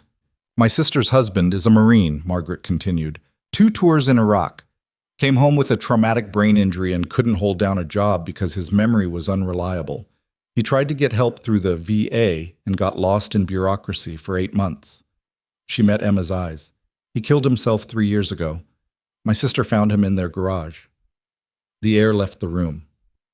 I'm sorry, Emma said quietly. I tell myself I did everything I could, that I supported my sister, that I understood, that I was there. Margaret's hands trembled. But when you stood up for Derek Stone, when you fought back against the system that tried to punish you for basic decency, I realized I've been complicit. I've been part of the problem. Margaret, no, let me finish. Margaret's voice steadied. I'm not asking for forgiveness. I'm asking for permission to do better, to help you with whatever comes next. To make sure this hospital actually lives up to the promises Wells just made in that boardroom. Emma studied her supervisor. The exhaustion, the regret, the genuine determination underneath. What are you proposing? I want to head the Veteran Care Initiative. I want to build the Ombudsman program you demanded. I want to make sure no veteran ever gets treated the way Derek was treated. No staff member ever gets punished for doing the right thing. Margaret leaned forward. And I want you to help me. You've got credibility now. You've got attention. We use it to create real change, not just PR talking points. You're serious? Completely. Emma considered it. Margaret had failed her when it mattered most, but she was also offering something rare, acknowledgement and a concrete plan to make amends. I'll think about it, Emma said, after the press conference. Fair enough. Margaret pulled out a folder. In the meantime, you should know that Vincent Desmond didn't resign quietly. He's threatening legal action against the hospital for forcing him out. His lawyers are claiming retaliation, defamation, and breach of his board contract. Can he win? Probably not. But he can make noise, and noise means more media coverage, more scrutiny, more opportunities for things to get messy. Margaret slid the folder across the desk. These are the emails he sent to other board members over the past 6 months. Complaints about problematic staff, suggestions to tighten disciplinary procedures, proposals to reduce funding for veterans programs to balance the budget. Emma flipped through the pages, her stomach sinking. Vincent hadn't just been protecting his brother. He'd been systematically working to undermine anyone and anything that didn't serve his vision of profitable, conflict-free hospital management. This is evidence of a pattern. Exactly. Thomas Rivera already has copies. So does the State Labor Board investigator. Margaret's smile was grim. Vincent picked the wrong fight. Emma closed the folder. Thank you for this. Thank me by making sure this actually changes things. Margaret put her glasses back on. Now go. You've got a press conference to prepare for. Emma left the office and headed back to Derek's room. He was sitting up in bed, watching the news coverage on his phone, his expression thoughtful. They're calling you the nurse who stood up, he said without looking up. Catchy. Embarrassing. Effective. Derek set his phone down. Hayes wants you to lead with emotion at the press conference. Talk about your father. Make it personal. I'm not using my dad's death for publicity. It's not publicity. It's context. Derek's voice was gentle but firm. People need to understand why you did what you did, why it mattered. Your father's story is part of that. Emma sat in the visitor's chair, her shoulders tight. He wouldn't want to be remembered as a victim. Then don't remember him that way. Remember him as a Marine who deserved better, as a man whose sacrifice should have meant something beyond a flag at his funeral. Derek shifted, wincing. You're telling his story to make sure other families don't go through what yours did. That's not exploiting his memory. That's honoring it. Emma closed her eyes, thought about her father's voice, his laugh, the way he'd taught her to read maps and navigate by stars, the slow decay after he came home, the pieces of him that disappeared bit by bit until there wasn't enough left to hold together. I don't know if I can talk about him without falling apart. Then fall apart. People need to see that this matters, that it's real. Derek's expression was understanding. You've been strong for 48 hours straight. It's okay to let people see the cost. At 2:30 p.m., Emma walked into the hospital's main conference room. It had been transformed into a media staging area, microphones, cameras, lights hot enough to make her skin prickle. Director Wells stood near the podium, looking 10 years older than he had that morning. Caroline Fletcher hovered nearby with talking points on a tablet. Thomas Rivera waited in the back row, arms crossed, watching everything with professional skepticism. And along the side wall, standing at parade rest, were Hayes and his team. Derek was there too, leaning heavily on his crutches but refusing to sit. Wells approached Emma, his voice low. We're going to make a brief statement acknowledging the complaint was unfounded, announcing your reinstatement, and outlining our new veteran care initiatives. Then you say a few words. Keep it gracious, keep it brief, and we move on. No, Emma said. Wells blinked. Excuse me? I'm not keeping it brief. I'm not keeping it gracious. I'm telling the truth about what happened and why it matters. Emma's voice was level. You can join me on that podium and own it, or you can step aside and I'll do it myself. But we're not spinning this into a feel-good PR moment. Wells's jaw tightened. Caroline looked horrified. Hayes from across the room nodded once. Miss Sharp? It's Nurse Sharp, Emma interrupted. And those are my terms. You agreed to transparency. This is what transparency looks like. Wells glanced at Caroline, who shook her head frantically. Then he looked at the cameras, at the reporters filling the front rows. at the veterans lining the wall like sentinels. "Fine," he said tightly. "But if this blows up in our faces, it won't." Emma moved toward the podium. "Not unless you've got more skeletons in your closet." Wells went pale. At exactly 3 p.m., the press conference began. Wells made his opening statement, wooden, carefully worded, hitting every approved talking point. The complaint was unfounded. Nurse Sharp had acted with professionalism and compassion. Riverside General was committed to serving veterans with dignity, blah, blah, blah. Then he stepped aside and Emma took the podium. The room went silent. She gripped the edges of the wooden lectern, felt the heat of the lights, saw the red recording indicators on a dozen cameras. Somewhere in the back, a reporter's phone buzzed. Emma took a breath. "My name is Emma Sharp. I've been an ICU nurse at Riverside General for 6 years. 2 days ago, I bought breakfast for a Navy SEAL named Derek Stone because every other person in the diner refused to let him sit down." She paused. "And for that act of basic human decency, I was suspended." The room erupted, reporters shouting questions, cameras clicking, voices overlapping in chaos. Wells looked like he wanted to crawl under the podium. Emma raised her hand and the noise died down. "I want to tell you why I did it, not because I'm a hero, not because I wanted attention, but because my father was a Marine." She told them about Staff Sergeant Daniel Sharp, about his service in Fallujah, about the Purple Heart he earned pulling wounded men from a burning vehicle, about the PTSD that went untreated because the VA was overwhelmed and underfunded, about the way he withdrew from the world, from his family, from himself. He died 6 years ago in a motel room, alone, forgotten by the country he'd served. Emma's voice cracked, but she pushed through. "When I saw Derek Stone standing in that diner, turned away by table after table, I saw my father. I saw every veteran who gets thanked for their service and then treated like an inconvenience, and I decided I wouldn't be part of that system anymore." A reporter in the front row had tears on her cheeks. Wells stared at the floor. Hayes stood motionless, his jaw tight. "This isn't about me.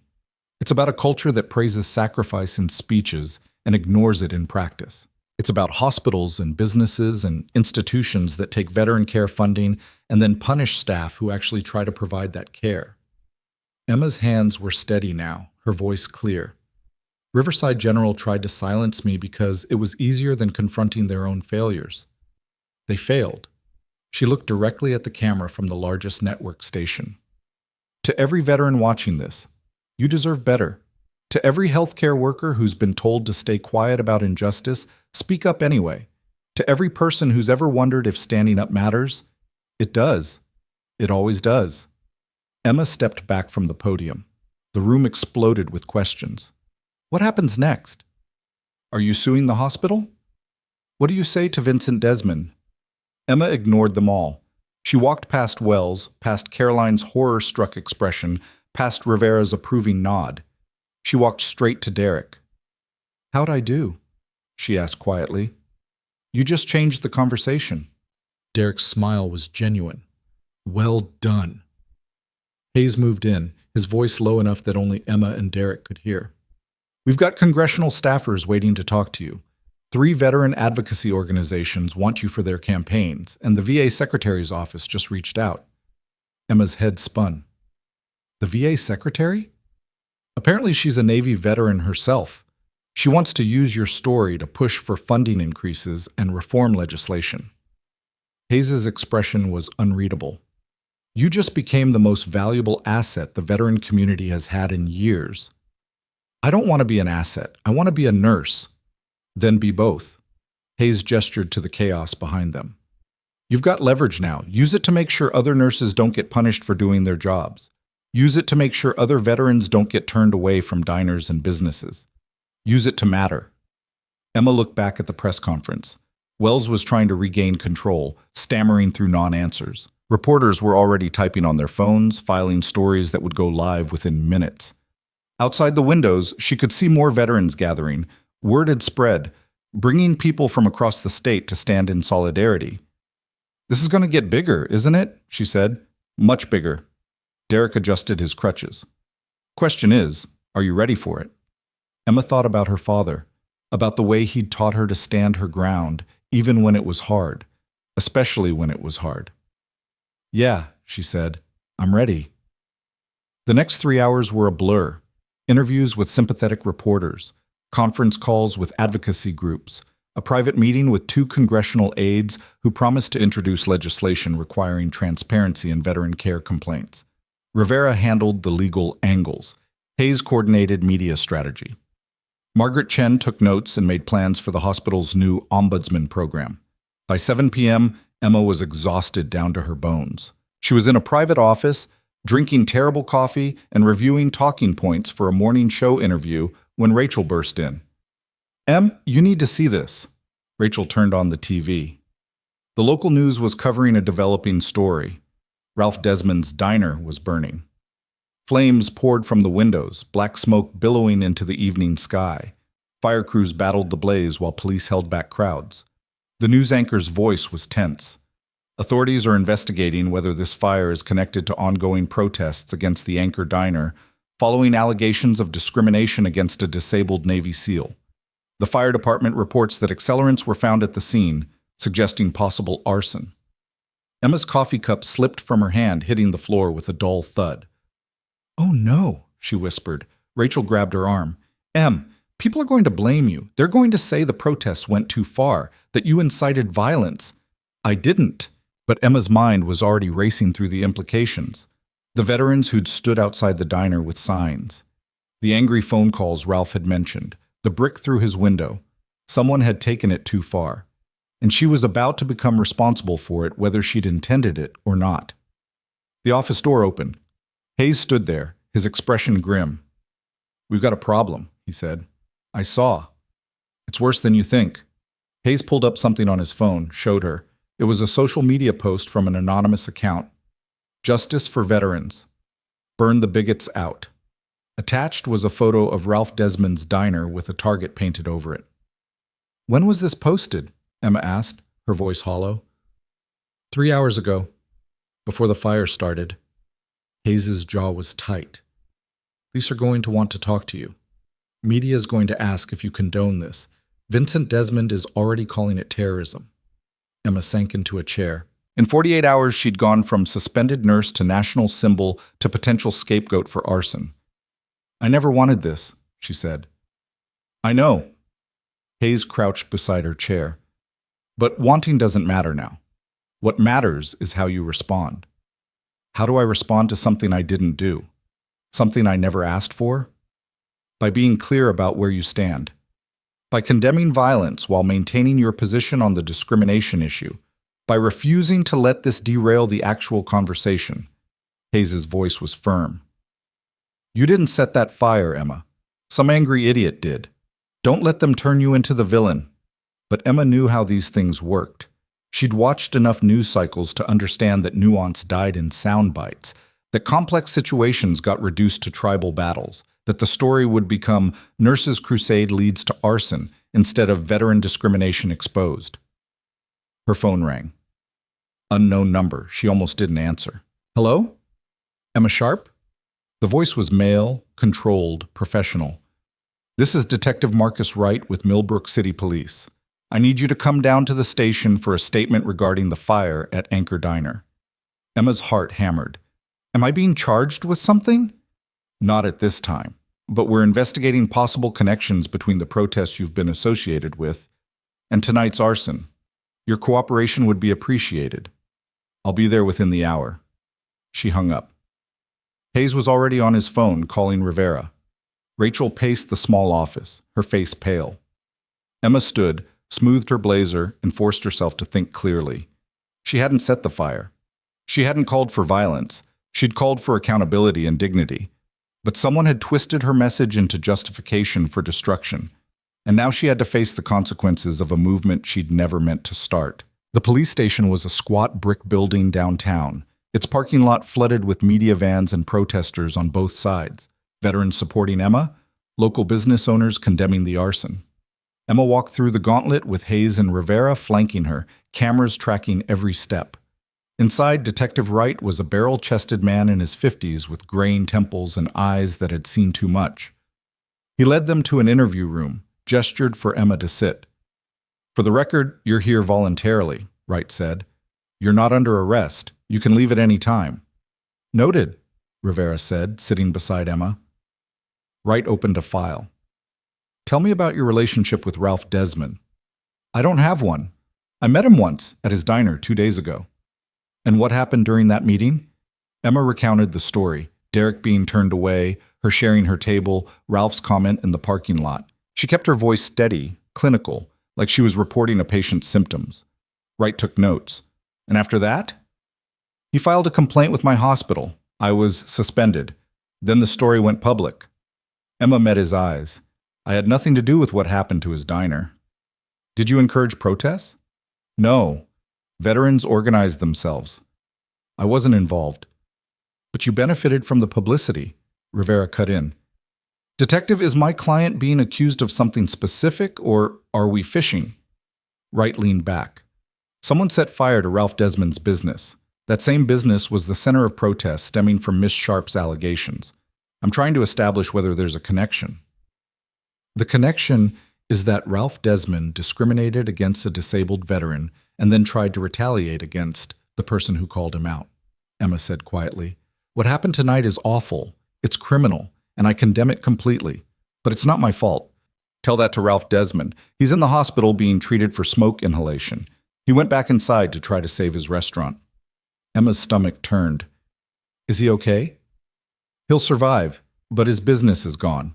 30 years of work destroyed." Wright's expression was hard. "You say you wanted accountability. Well, this is what accountability looks like to some people." "That's not accountability," Emma said, her voice rising. "That's vigilante violence. That's the exact opposite of what I stand for." "Then you need to say that, publicly, before someone else gets hurt." Emma stood. "Am I free to go?" Wright nodded. "For now, but we'll be in touch." She walked out of the police station into a wall of camera flashes and shouted questions. Emma stopped on the steps, Hayes and Rivera behind her. "I'll make a statement," she said. Rivera's hand landed on her shoulder. "Are you sure?" "Yes." The reporter surged forward. Emma held up her hand, waited for silence. "I want to be absolutely clear about something. What happened to the Anchor Diner tonight was wrong. It was criminal, and I condemn it without reservation." Her voice carried across the parking lot. "I stood up for Chief Derek Stone because he deserved to be treated with dignity. I fought back against my suspension because the system was unjust, but I never, ever called for violence." A reporter shouted, "Do you take responsibility for the protesters' actions?" "I take responsibility for my own actions. I can't control what other people do in my name." Emma's hands clenched. "But to anyone who thinks arson or intimidation or violence serves the veteran community, you're wrong. You're hurting the cause, and you need to stop." "What about Ralph Desmond?" "I hope he recovers. I hope he learns something from this experience.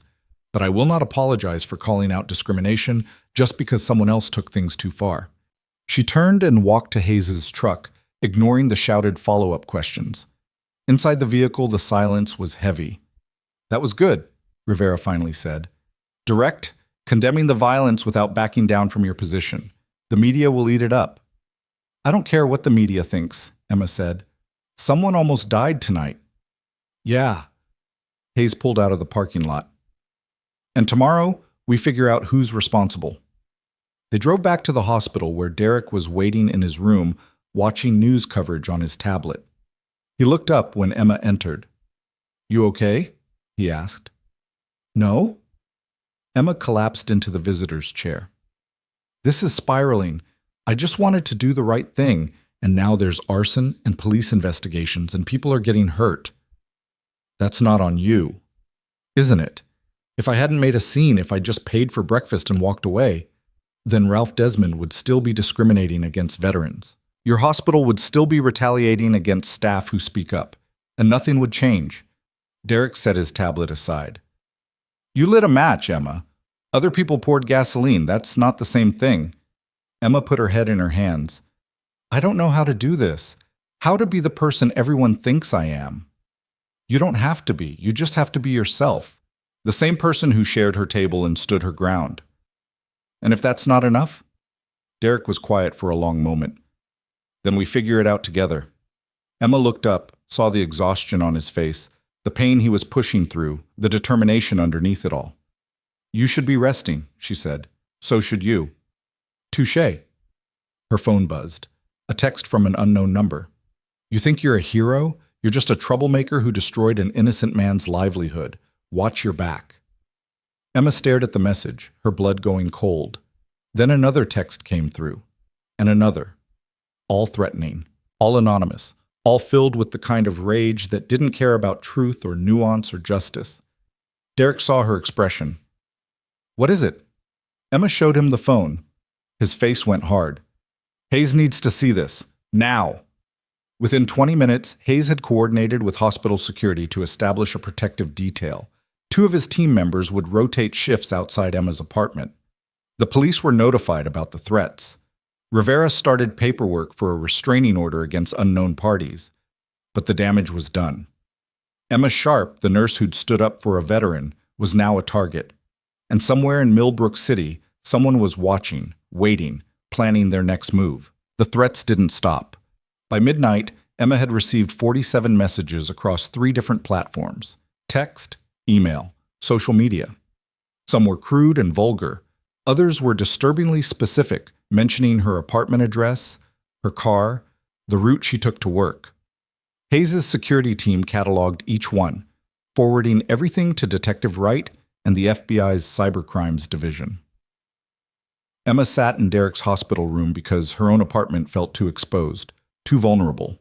The SEAL operators outside her door were professionals, but their presence was a constant reminder that she'd become someone who needed armed protection. You should try to sleep, Derek said from his bed. The pain medication had worn off enough that he was alert, watching her with concern. Can't. Emma scrolled through her phone, then forced herself to stop. Every time I close my eyes, I see that diner burning. I hear Detective Wright saying Ralph almost died trying to save it. That wasn't your fault. Everyone keeps saying that. Emma set her phone down. But if I hadn't bought you breakfast, if I hadn't fought back against the suspension, none of this would have happened. You're right. Ralph Desmond would still be discriminating against veterans. Your hospital would still be punishing staff for basic decency. And I'd still be just another disabled vet people look through instead of at. Derek shifted carefully, mindful of his burns. You think I wanted this circus? I called Hayes to check in, not to start a war. But once it started, once people saw what was happening, there was no putting it back in the box. So what do we do now? We find out who set the fire. We prove it wasn't connected to the legitimate protests. And we don't let the people who want you silenced use this as an excuse to shut down the conversation. Emma's laugh was bitter. That's all? For tonight? Yeah. Derek's expression softened. Tomorrow, we keep fighting. But right now, you need rest. She finally dozed off around 2 a.m., curled in the visitor's chair with a hospital blanket draped over her shoulders. When she woke 3 hours later, dawn was bleeding through the window, and Hayes was standing in the doorway. We've got a lead on the arson, he said quietly. Emma sat up, her neck stiff from the awkward sleeping position. What kind of lead? Security footage from a business across the street caught someone approaching the diner at 6:47 p.m. with a gas can. Police are enhancing the image now, but preliminary identification suggests it might be someone with a prior connection to Ralph Desmond. A connection how? Hayes pulled out his phone, showed her a grainy photo. A man in dark clothing, face partially obscured by a hood, carrying what looked like a red plastic container.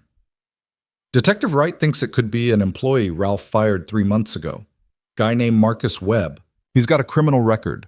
Assault, vandalism, did 6 months for setting his ex-girlfriend's car on fire. Emma's stomach dropped. So this wasn't about the protests at all? Probably not.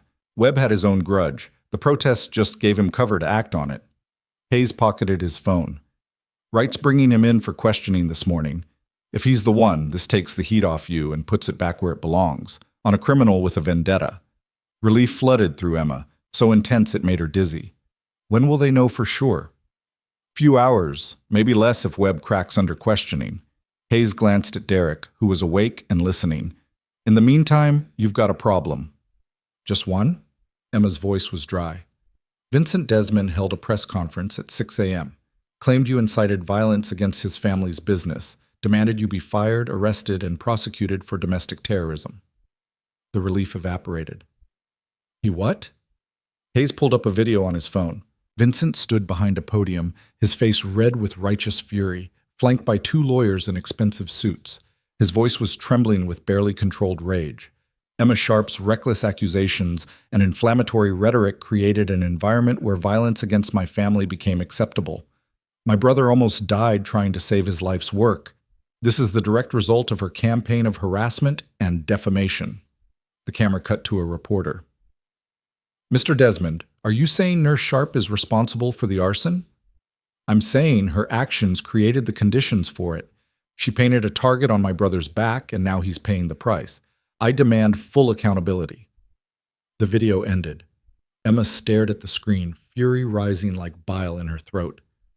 He's blaming me publicly while knowing the police have a suspect, she said.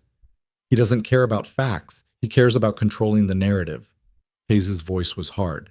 Vincent's trying to salvage his reputation by making you the villain. If he can convince enough people that you're dangerous, unstable, a radical who incites violence, then his forced resignation looks justified. He becomes the victim instead of the corrupt board member who tried to silence you. Derek spoke up from the bed. He's also trying to scare you into backing down. If you retreat, apologize, disappear, his story wins. I'm not backing down. Emma's jaw was set. Rivera needs to respond. Now. By 8 a.m., Thomas Rivera had organized a counter-press conference outside the hospital. Emma stood at the podium flanked by Hayes, Derek in a wheelchair beside her, and a line of veterans behind them. Her hands gripped the lectern, knuckles white. Vincent Desmond is a liar, she said, her voice cutting through the morning air. He's lying about my role in the arson. He's lying about his reasons for resigning from the hospital board. And he's lying about his commitment to veterans. The reporters surged forward, cameras clicking. Police have identified a suspect in the Anchor Diner fire, a former employee with a personal grudge and a criminal history of arson. This had nothing to do with the protests, nothing to do with veteran advocacy, and nothing to do with me. Emma's voice rose. Vincent Desmond knows this, but he's desperate to make himself the victim because the truth is too damaging. She pulled out a folder, held it up. These are internal hospital emails showing Vincent Desmond systematically worked to reduce veteran care funding, tighten disciplinary procedures against staff who advocated for patients, and protect his brother's discriminatory business practices. He didn't resign because of public pressure. He resigned because he was about to be exposed. Ati, a reporter, shouted, "How did you obtain internal hospital emails?" They were provided by hospital administration as part of the investigation into my suspension. Everything here is legitimate and verified. Emma set the folder down. Vincent Desmond tried to silence me when I stood up for a veteran. When that failed, he tried to destroy my career. When that failed, he's trying to paint me as a terrorist. But I'm not going anywhere, and neither is the truth. She stepped back. Rivera moved to the microphone. My client has been fully cooperative with law enforcement. She has condemned the arson unequivocally, and she will not be intimidated by Vincent Desmond's baseless accusations. Rivera's voice was razor sharp. Furthermore, we are filing a defamation lawsuit against Mr. Desmond for his false and malicious statements. He wants accountability? He's about to get it. The press conference dissolved into chaos. Emma walked back inside with Hayes and Derek, her heart pounding so hard she could feel it in her throat. That was a declaration of war, Derek said quietly. Good. Emma's hands were shaking, but her voice was steady. I'm done playing defense. By noon, the story had shifted. News outlets were reporting on the arrest of Marcus Webb, who'd been picked up at his apartment with evidence linking him to the arson, gas receipts, a burner phone with texts discussing making Ralph pay, and traces of accelerant on his clothes. His interrogation was ongoing, but sources said he was already admitting to setting the fire. Vincent's narrative collapsed in real time. Social media turned on him, dragging up his history of controversial board decisions and failed business ventures. Former hospital staff came forward anonymously, describing a pattern of retaliation against anyone who challenged his authority. By 2 p.m., Vincent's lawyers released a statement claiming he'd been misinformed about the facts and regretted any confusion. No apology, No acknowledgement of wrongdoing, just corporate doublespeak designed to minimize damage. Emma was in the hospital cafeteria, forcing down a sandwich she couldn't taste, when Margaret Chen found her. "The board met this morning," Margaret said, sliding into the seat across from her. "Emergency session." "And?" "They voted unanimously to accept Vincent's resignation, effective immediately. They also approved full funding for the Veteran Care Ombudsman program and issued a formal apology to you and Chief Stone." Margaret's expression was cautious. "Wells wants you to know that the hospital stands behind you completely." "Wells wants me to know that he's covering his ass completely," Emma corrected. 2 days ago, he was ready to throw me under the bus. Now I'm a hero because it's politically convenient." "You're not wrong," Margaret's voice dropped. "But the Ombudsman program is real, the funding is real, and I meant what I said about wanting to make this work. We've got an opportunity to change things here. Don't waste it being angry at people who were wrong." Emma studied her supervisor. The exhaustion was still there, but so was something else: determination, purpose. "Tell Wells I'll work with the program," Emma said finally. "But I'm not doing any joint appearances with him. I'm not playing nice for the cameras." "Fair enough." Margaret stood. "For what it's worth, you've already changed more in 3 days than I changed in 6 years. That matters." Emma watched her leave, then pushed her uneaten sandwich away. Her phone buzzed. A text from Rachel. "Turn on Channel 7, now." Emma pulled up the live stream on her phone. The news anchor's face was grim. "Breaking news in the Millbrook veteran discrimination case. We've just received information that Ralph Desmond, owner of the Anchor Diner, has filed a lawsuit against his brother Vincent Desmond, claiming Vincent pressured him to file the false complaint against nurse Emma Sharp." Emma's breath caught. The anchor continued. "According to court documents, Ralph Desmond alleges his brother threatened to withdraw financial support for the diner unless Ralph cooperated with a scheme to discredit Nurse Sharp and protect the Desmond family's business interests. Ralph is seeking damages and a formal apology, claiming Vincent used him as a pawn in a personal vendetta." The screen cut to footage of Ralph Desmond leaving a lawyer's office, his face haggard but resolute. A reporter thrust a microphone at him. "Mr. Desmond, why are you coming forward now?" Ralph stopped, his voice rough from smoke damage. "Because I almost died in that fire. And sitting in that hospital bed, I had time to think about what I'd done. About the veteran I turned away. About the nurse I tried to destroy because my brother told me to." He paused, his throat working. "I was wrong. Vincent used me. And I let him because I was scared and desperate and stupid. Do you stand by your original complaint?" "No, it was a lie, all of it." Ralph looked directly at the camera. "Emma Sharp did nothing wrong. Chief Stone deserved better. And I'm sorry." The feed cut back to the anchor. Emma stared at her phone, the words not quite processing. Ralph had turned on his own brother.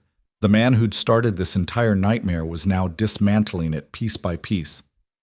Derek appeared in the cafeteria doorway, his crutches clicking against the tile floor. He navigated to Emma's table and lowered himself into a chair with practiced efficiency. "You saw?" he asked. "Yeah." Emma's voice was hollow. "Vincent's done." "He's been done since you stood up at that press conference. This just makes it official." Emma's phone rang, Rivera's name on the screen. She answered. "Did you see Ralph's lawsuit?" Rivera asked without preamble. "Just now."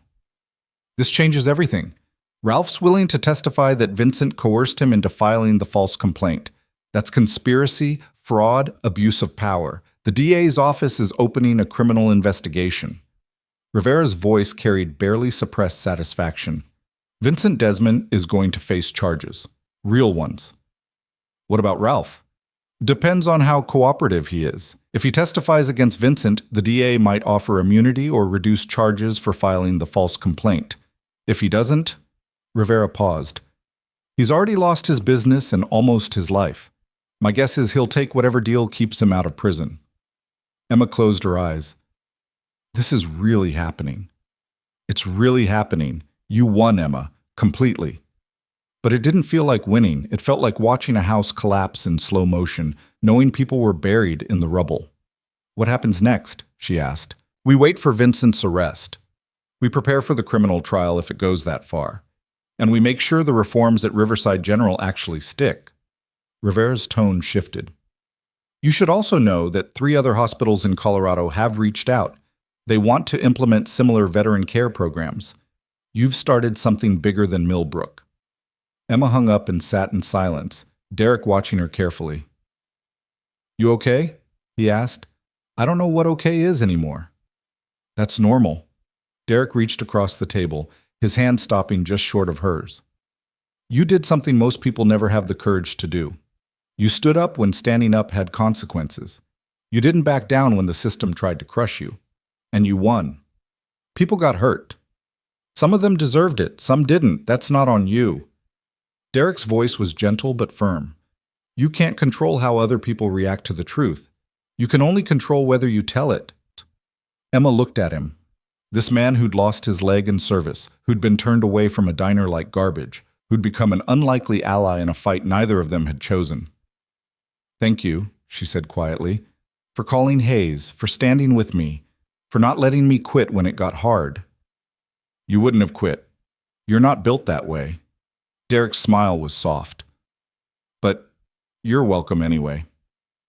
The rest of the day unfolded in surreal slow motion. Vincent Desmond was arrested at his home at 4 p.m., charged with conspiracy to commit fraud, abuse of power, and filing false official documents.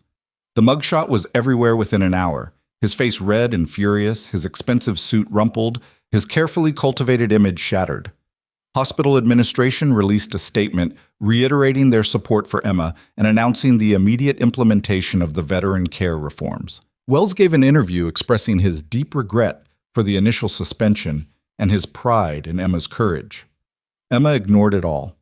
She returned to Derek's room, helped him with his evening medications, checked his burns, and pretended that everything hadn't fundamentally changed.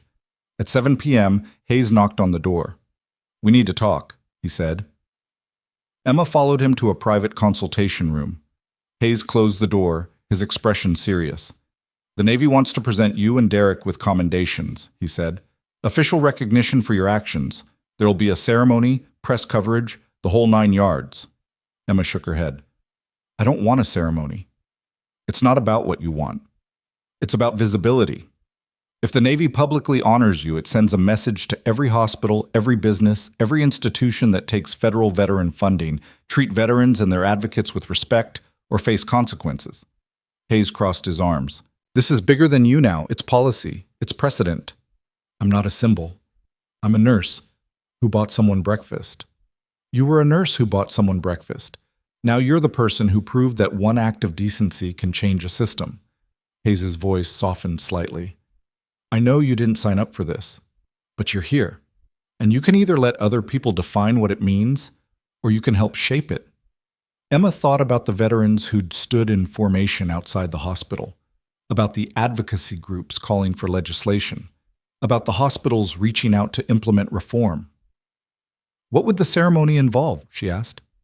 4 hours? Naval station ceremony, formal uniform for Derek, business attire for you. Secretary of the Navy presents commendations, speeches, photos, press availability. Hayes pulled out his phone, showed her a draft schedule. You don't have to give a speech if you don't want to. Just show up, accept the commendation, let the moment happen. When? 1 week. Gives Derek time to heal, gives media time to build anticipation, gives us time to coordinate with congressional allies who want to be there. Emma studied the schedule, her mind racing through implications. If she said no, the story ended here. Local news, small reforms, limited impact. If she said yes, it became national, legislative, permanent. I'll do it, she said. On one condition. Name it. Every veteran who stood outside this hospital gets invited. Every person who spoke up, who shared their story, who made this possible. They don't stand in the background. They stand with us. Hayes' smile was sharp and approving. Done. The next 5 days blurred together. Emma returned to work at Riverside General, where she was greeted with a mixture of hero worship and carefully neutral professionalism. Some staff members thanked her. Others avoided eye contact, uncomfortable with the attention she'd brought to the hospital's failings. She didn't care. She had patients to care for, protocols to follow, work to do. Derek was discharged on day 3, his burns healing well enough to continue treatment outpatient. He'd be staying in Millbrook for another week for the ceremony, then returning to Virginia. Emma found herself simultaneously relieved and disappointed at the thought of him leaving. They'd fallen into an easy rhythm: morning coffee before she left for her shift, evening check-ins when she got home, texts throughout the day about nothing important. It felt natural in a way that relationships rarely did for Emma. "You'll keep in touch, right?" she asked the night before the ceremony, sitting on her couch while Derek occupied the armchair. His leg was propped up, his prosthetic removed for the evening. "Try to stop me." Derek's expression was warm. "Besides, Hayes is already talking about making you an honorary member of the team. You're stuck with us now." "I could think of worse fates." "So could I." The silence that followed was comfortable, weighted with things neither of them was quite ready to say. The ceremony took place at the Colorado National Guard facility outside Millbrook, a sprawling complex that had been transformed for the occasion. Flags lined the entrance, honor guards stood at attention. Media platforms had been erected along the perimeter. Emma wore a navy suit, her hair pulled back, minimal makeup. She felt exposed and self-conscious, but Hayes had been right. This wasn't about her comfort. It was about sending a message. Derek stood beside her in his dress uniform, medals gleaming on his chest, his prosthetic leg visible below his hemline. He'd insisted on being transparent about his injury, on making it part of the narrative rather than something to hide. Behind them, 73 veterans formed up in formation: Army, Navy, Marines, Air Force, National Guard. Different ages, different backgrounds, united by service and the recognition that what had happened in Millbrook mattered. The Secretary of the Navy was a woman in her 60s with steel gray hair and a presence that commanded attention. She approached the podium with military precision. "We are here today to recognize 2 individuals whose actions exemplify the values we hold sacred: courage, integrity, and unwavering commitment to doing what's right." Her voice carried across the assembled crowd. Chief Petty Officer Derek Stone and Nurse Emma Sharp reminded this nation that service doesn't end when the uniform comes off, that dignity isn't negotiable, that one person standing up can change everything. She called Derek forward first. He moved to the podium on his crutches, stood at attention as she pinned the commendation to his uniform.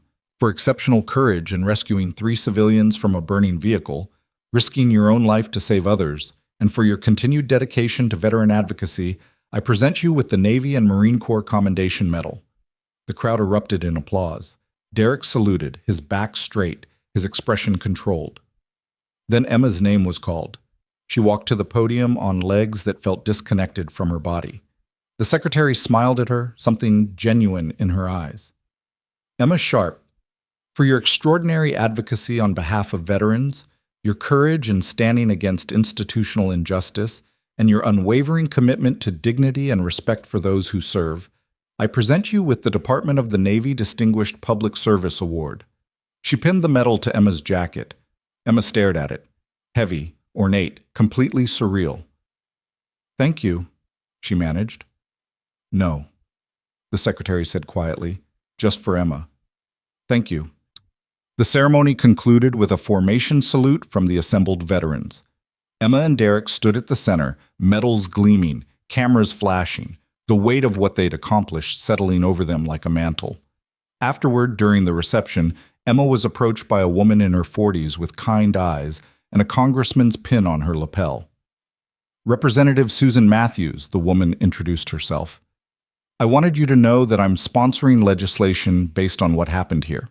The Veterans Dignity Act, requiring transparency in veteran care complaints, establishing federal protections for staff who advocate for veterans, and mandating ombudsman programs at any facility receiving veteran care funding." Emma's eyes widened. "That's significant. It's necessary. What Vincent Desmond did, what your hospital tried to do, it happens all the time, quietly, without consequences." Matthew's expression was fierce. "You made it loud. You made it visible. Now we make it illegal. When does it go to vote?" 3 months, if we can gather enough support. I'd like you to testify when it does. Your story carries weight that statistics never will." Emma thought about her father, about Derek, about every veteran who'd stood outside the hospital and shared their stories of being dismissed and forgotten. "I'll be there," she said. The reception lasted another 2 hours. Emma shook hands, posed for photos, answered the same questions over and over with patient professionalism. Derek stayed close, a steady presence when the attention became overwhelming. Finally, as the crowd thinned, they found themselves standing alone near the edge of the venue, looking out over the Colorado landscape painted gold by the setting sun. "You did good today," Derek said. "We did good," Emma corrected. "None of this happens without you. None of this happens without you being brave enough to share a table." Emma laughed, exhausted and exhilarated. "Best breakfast of my life." "Mine too." They stood in comfortable silence, watching the sun sink toward the horizon. Emma's phone buzzed. She almost ignored it, but the caller ID made her pause. "Detective Wright," she answered. "Hello? Miss Sharp, I wanted to inform you that Marcus Webb has been formally charged with arson and attempted murder. He's pleaded guilty in exchange for a reduced sentence. The case is closed." "And Ralph Desmond?" "He's testifying against his brother. DA's office is offering immunity in exchange for his cooperation. Vincent Desmond will face trial in 6 weeks. Wright paused. "You should also know that Ralph asked me to pass along a message. He knows you'll never forgive him, but he wanted you to know he's sold what's left of the diner property and donated the proceeds to a veterans organization, for whatever that's worth." Emma closed her eyes. "Thank you for telling me." She hung up. Derek raised an eyebrow. "Webb confessed. Ralph's cooperating. Vincent's going to trial." "It's really over." "Yeah." Emma's voice was quiet. "It's really over." But even as she said it, she knew it wasn't true. The immediate crisis was resolved, but the work was just beginning. The legislation, the reforms, the slow, grinding process of changing a culture that had treated veterans as disposable. She thought about Representative Matthews' bill, about the hospitals reaching out for guidance, about the veterans who'd stood in formation, waiting for someone to see them. This wasn't an ending. It was a beginning. Emma turned to Derek, words forming on her lips. Something about staying in touch, about not letting this moment fade, about the strange connection they'd forged in crisis. But before she could speak, Hayes appeared, his expression urgent. "We've got a situation," he said. Emma's stomach dropped. "What kind of situation?" Hayes pulled out his phone, showed her a news alert. "Veteran denied service at Phoenix Hospital. Staff member suspended for speaking out." The headline was almost identical. The circumstances eerily familiar. "They're asking for you," Hayes said. "The suspended staff member, the veteran, the advocacy groups. They want to know if you'll help them fight back." Emma looked at Derek. He met her eyes, something unspoken passing between them. "What do you think?" she asked. Derek's smile was slow and certain. "I think we're just getting started." Emma turned back to Hayes, her exhaustion evaporating, replaced by something that felt like purpose crystallizing into action. "Tell them yes," she said. "We're on our way." The flight to Phoenix left at 6 a.m. Emma sat in the window seat, watching Colorado disappear beneath clouds that looked like spilled cotton. Derek occupied the aisle seat, his prosthetic leg extended into the extra space Hayes had somehow secured. The SEAL commander sat one row back, already working his phone, coordinating with contacts in Arizona. "You didn't have to come," Emma said quietly. Derek didn't look up from the case file Hayes had provided. "Yeah, I did." The file told a story that could have been copy-pasted from Millbrook. A Navy veteran named Adrian Torres, medically discharged after losing vision in his left eye during a training accident, had shown up at Phoenix Memorial Hospital's emergency department with severe abdominal pain. The triage nurse, Jessica Reeves, 28, 3 years on the job, had flagged his symptoms as potentially serious and advocated for immediate imaging. The attending physician, Dr. Kenneth Marsh, had overruled her, told Torres to take antacids and go home, told Reeves she was overreacting to a veteran looking for pain medication. Torres collapsed in the parking lot 20 minutes later. Emergency surgery revealed a ruptured appendix that had gone septic. He nearly died. Jessica Reeves filed an internal complaint about Marsh's negligence and the discriminatory assumptions that had nearly cost Torres his life. 2 days later, she was suspended for insubordination and unprofessional conduct. The pattern was sickeningly familiar. Marsh has been practicing for 32 years, Hayes said, leaning forward between the seats. Multiple complaints about dismissive treatment of minority and veteran patients. Nothing ever stuck because he's got connections. His father-in-law sits on the hospital board. Emma's jaw tightened. Let me guess. The board is protecting him.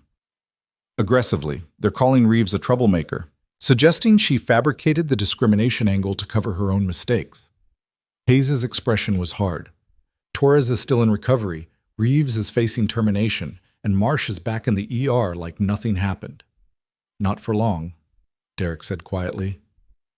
They landed in Phoenix at 9:30, the desert heat hitting them like a physical wall when they stepped off the plane. A rental car was waiting.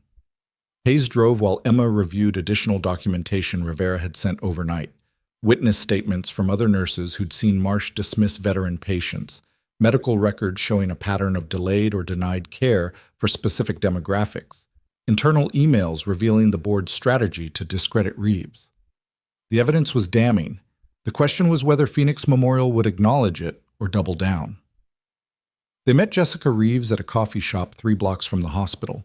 She was slight, dark-haired, with exhaustion carved into every line of her face. Her hands shook slightly as she gripped her coffee cup.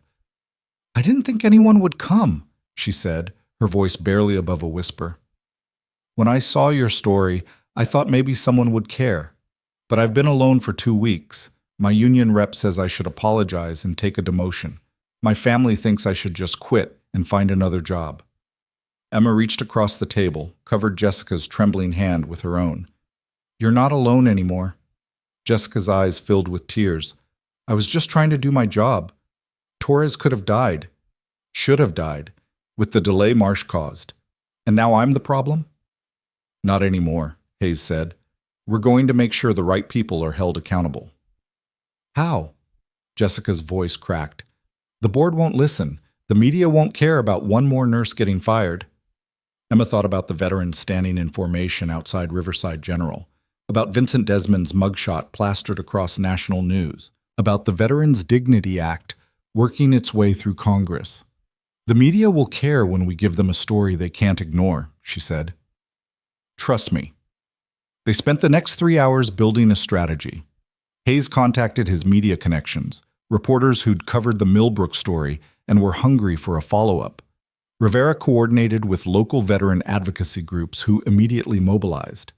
Derek reached out to Adrian Torres, who was still in the hospital but conscious and eager to speak out. By 2 p.m., they had a plan. By 3 p.m., they were executing it. The press conference was held on the steps of Phoenix Memorial Hospital. 50 veterans formed up behind Emma and Jessica, their presence a silent declaration. Adrian Torres sat in a wheelchair at the center, his hospital gown visible under a navy jacket someone had draped over his shoulders. The media turnout was massive. Word had spread that the nurse from Millbrook was taking on another hospital, another corrupt system. Cameras lined the plaza. Reporters jockeyed for position. Emma stepped to the microphone forest, Jessica beside her, trembling but standing tall. 2 weeks ago, Navy veteran Adrian Torres nearly died because a doctor made assumptions based on prejudice instead of medical evidence.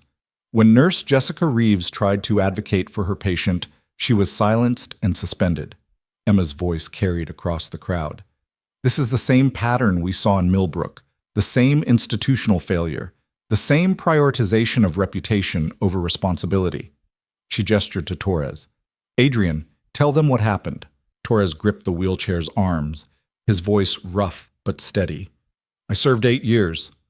Lost my eye in a training accident. Got honorably discharged. Thought I'd left the fighting behind." He paused, gathering strength. "But when I showed up at that ER in pain, the doctor looked at me like I was a drug addict, told me I was exaggerating, sent me away." His voice hardened. "I almost died in a parking lot because one man couldn't see past his assumptions. And the only person who fought for me is being punished." Jessica stepped forward, her voice shaking but determined. "I became a nurse to help people. All people. When I saw Adrian's symptoms, I knew something was seriously wrong. But Dr. Marsh dismissed both of us, Adrian for being a veteran seeking drugs, Me for being a young female nurse who didn't know her place. She looked directly at the cameras. I was told to apologize, to accept that I was wrong, to be grateful I wasn't being fired immediately. Her chin lifted. I'm done being grateful for scraps. Adrian deserves better. Veterans deserve better. And nurses who stand up for their patients deserve support, not punishment. Emma took the microphone back. Phoenix Memorial Hospital has a choice. They can acknowledge the problem, investigate Dr. Marsh's pattern of discriminatory care, and reinstate Nurse Reeves with a full apology. Or they can face the same scrutiny that brought down a corrupt board member in Colorado and sparked federal legislation. A reporter shouted, "What if they refuse?" Then we make sure every veteran in Arizona knows which hospital dismissed their service. We make sure every nurse knows which institution punishes advocacy. And we make sure every dollar of federal veteran care funding gets audited until this hospital proves it deserves it. Emma's smile was sharp. We don't give up. We don't back down. We just get louder. The press conference ended with the veterans saluting Torres and Reeves. The image, a wheelchair-bound veteran and a suspended nurse surrounded by people who'd served, was powerful enough that every network led with it on the evening news. By 6 p.m., Phoenix Memorial's board had requested an emergency meeting. By 7 p.m., Emma, Jessica, and Hayes were sitting across from hospital director Dr. Leonard Garrett and 3 board members in a conference room that reeked of expensive furniture and desperation. Garrett was in his 60s, silver-haired, with the kind of practiced calm that came from years of managing crises. He folded his hands on the table. "Let's discuss how we can resolve this situation amicably," he began. "There's nothing to discuss," Emma said. "You reinstate Jessica Reeves immediately with back pay and a formal apology. You suspend Dr. Marsh pending a full investigation into his treatment patterns. And you establish a patient advocacy review board with veteran representation." One of the board members, a thin man with wire-rimmed glasses, leaned forward. "Miss Sharp, you're not in a position to make demands." "Yes, she is," Hayes interrupted. "She's got 50 veterans outside this building. She's got national media coverage, and she's got documentation of discriminatory practices that violate federal funding requirements." He slid a folder across the table. "That's a summary of complaints against Dr. Marsh over the past 5 years. Pattern discrimination, delayed care, dismissive treatment of specific patient populations. Any one of these would trigger an investigation. All of them together? You're looking at a civil rights lawsuit and federal funding suspension." Garrett opened the folder, his face going pale as he scanned the contents. "Where did you get this?" he asked quietly. "Internal sources. Whistleblowers. People who are tired of protecting a system that hurts patients." Hayes' voice was flat. "You can spend the next year fighting this in court and the media, or you can do the right thing right now." The board members exchanged glances. The thin man with glasses looked like he wanted to argue. The woman beside him put a hand on his arm, shook her head slightly. Garrett closed the folder. "We'll need to review this with legal counsel." "You've got 2 hours," Emma said. "After that, we hold another press conference and release everything we have, including the names of every board member who knew about Marsh's pattern and did nothing." Garrett's jaw tightened. "That's blackmail." "That's accountability." Emma stood. 2 hours, Dr. Garrett. Choose wisely." They walked out of the conference room into the late afternoon heat. Jessica looked shell-shocked. "That really just happened," she whispered. "That really just happened," Emma confirmed. "And it's going to work." "How can you be sure?" Emma thought about Wells' face when he'd realized the media storm wouldn't end quietly, about Vincent Desmond's arrest, about the way power crumbled when light hit it hard enough. "Because they're more scared of the truth than we are of their threats," she said. 97 minutes later, Dr. Garrett called Hayes' cell phone. The board had voted to accept the terms. Jessica Reeves was reinstated effective immediately with full back pay and a formal written apology. Dr. Kenneth Marsh was placed on administrative leave pending investigation. The hospital committed to establishing a patient advocacy review board within 60 days, with mandatory veteran representation. Jessica collapsed against the rental car, tears streaming down her face. "I can't believe it. I can't." Emma pulled her into a fierce hug. "Believe it. You stood up. You didn't back down, and you won. We won, Jessica corrected, her voice muffled against Emma's shoulder. You did this. No. You did this when you filed that complaint knowing it could cost you everything. Emma pulled back, meeting Jessica's eyes. I just made sure you weren't alone when you did. Adrian Torres was discharged from the hospital the next day. The local veterans organization threw him a welcome home gathering, small, intimate, filled with people who understood what he'd survived both overseas and in that emergency room. Emma attended with Derek and Hayes. She watched Torres reunite with his wife and kids, saw the relief and gratitude in their faces, and felt something settle in her chest that had been unsettled since Millbrook. This was why it mattered. Not the press conferences or the medals or the national attention. This.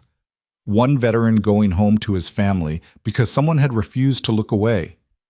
Derek found her standing alone near the edge of the gathering, watching the celebration with quiet satisfaction.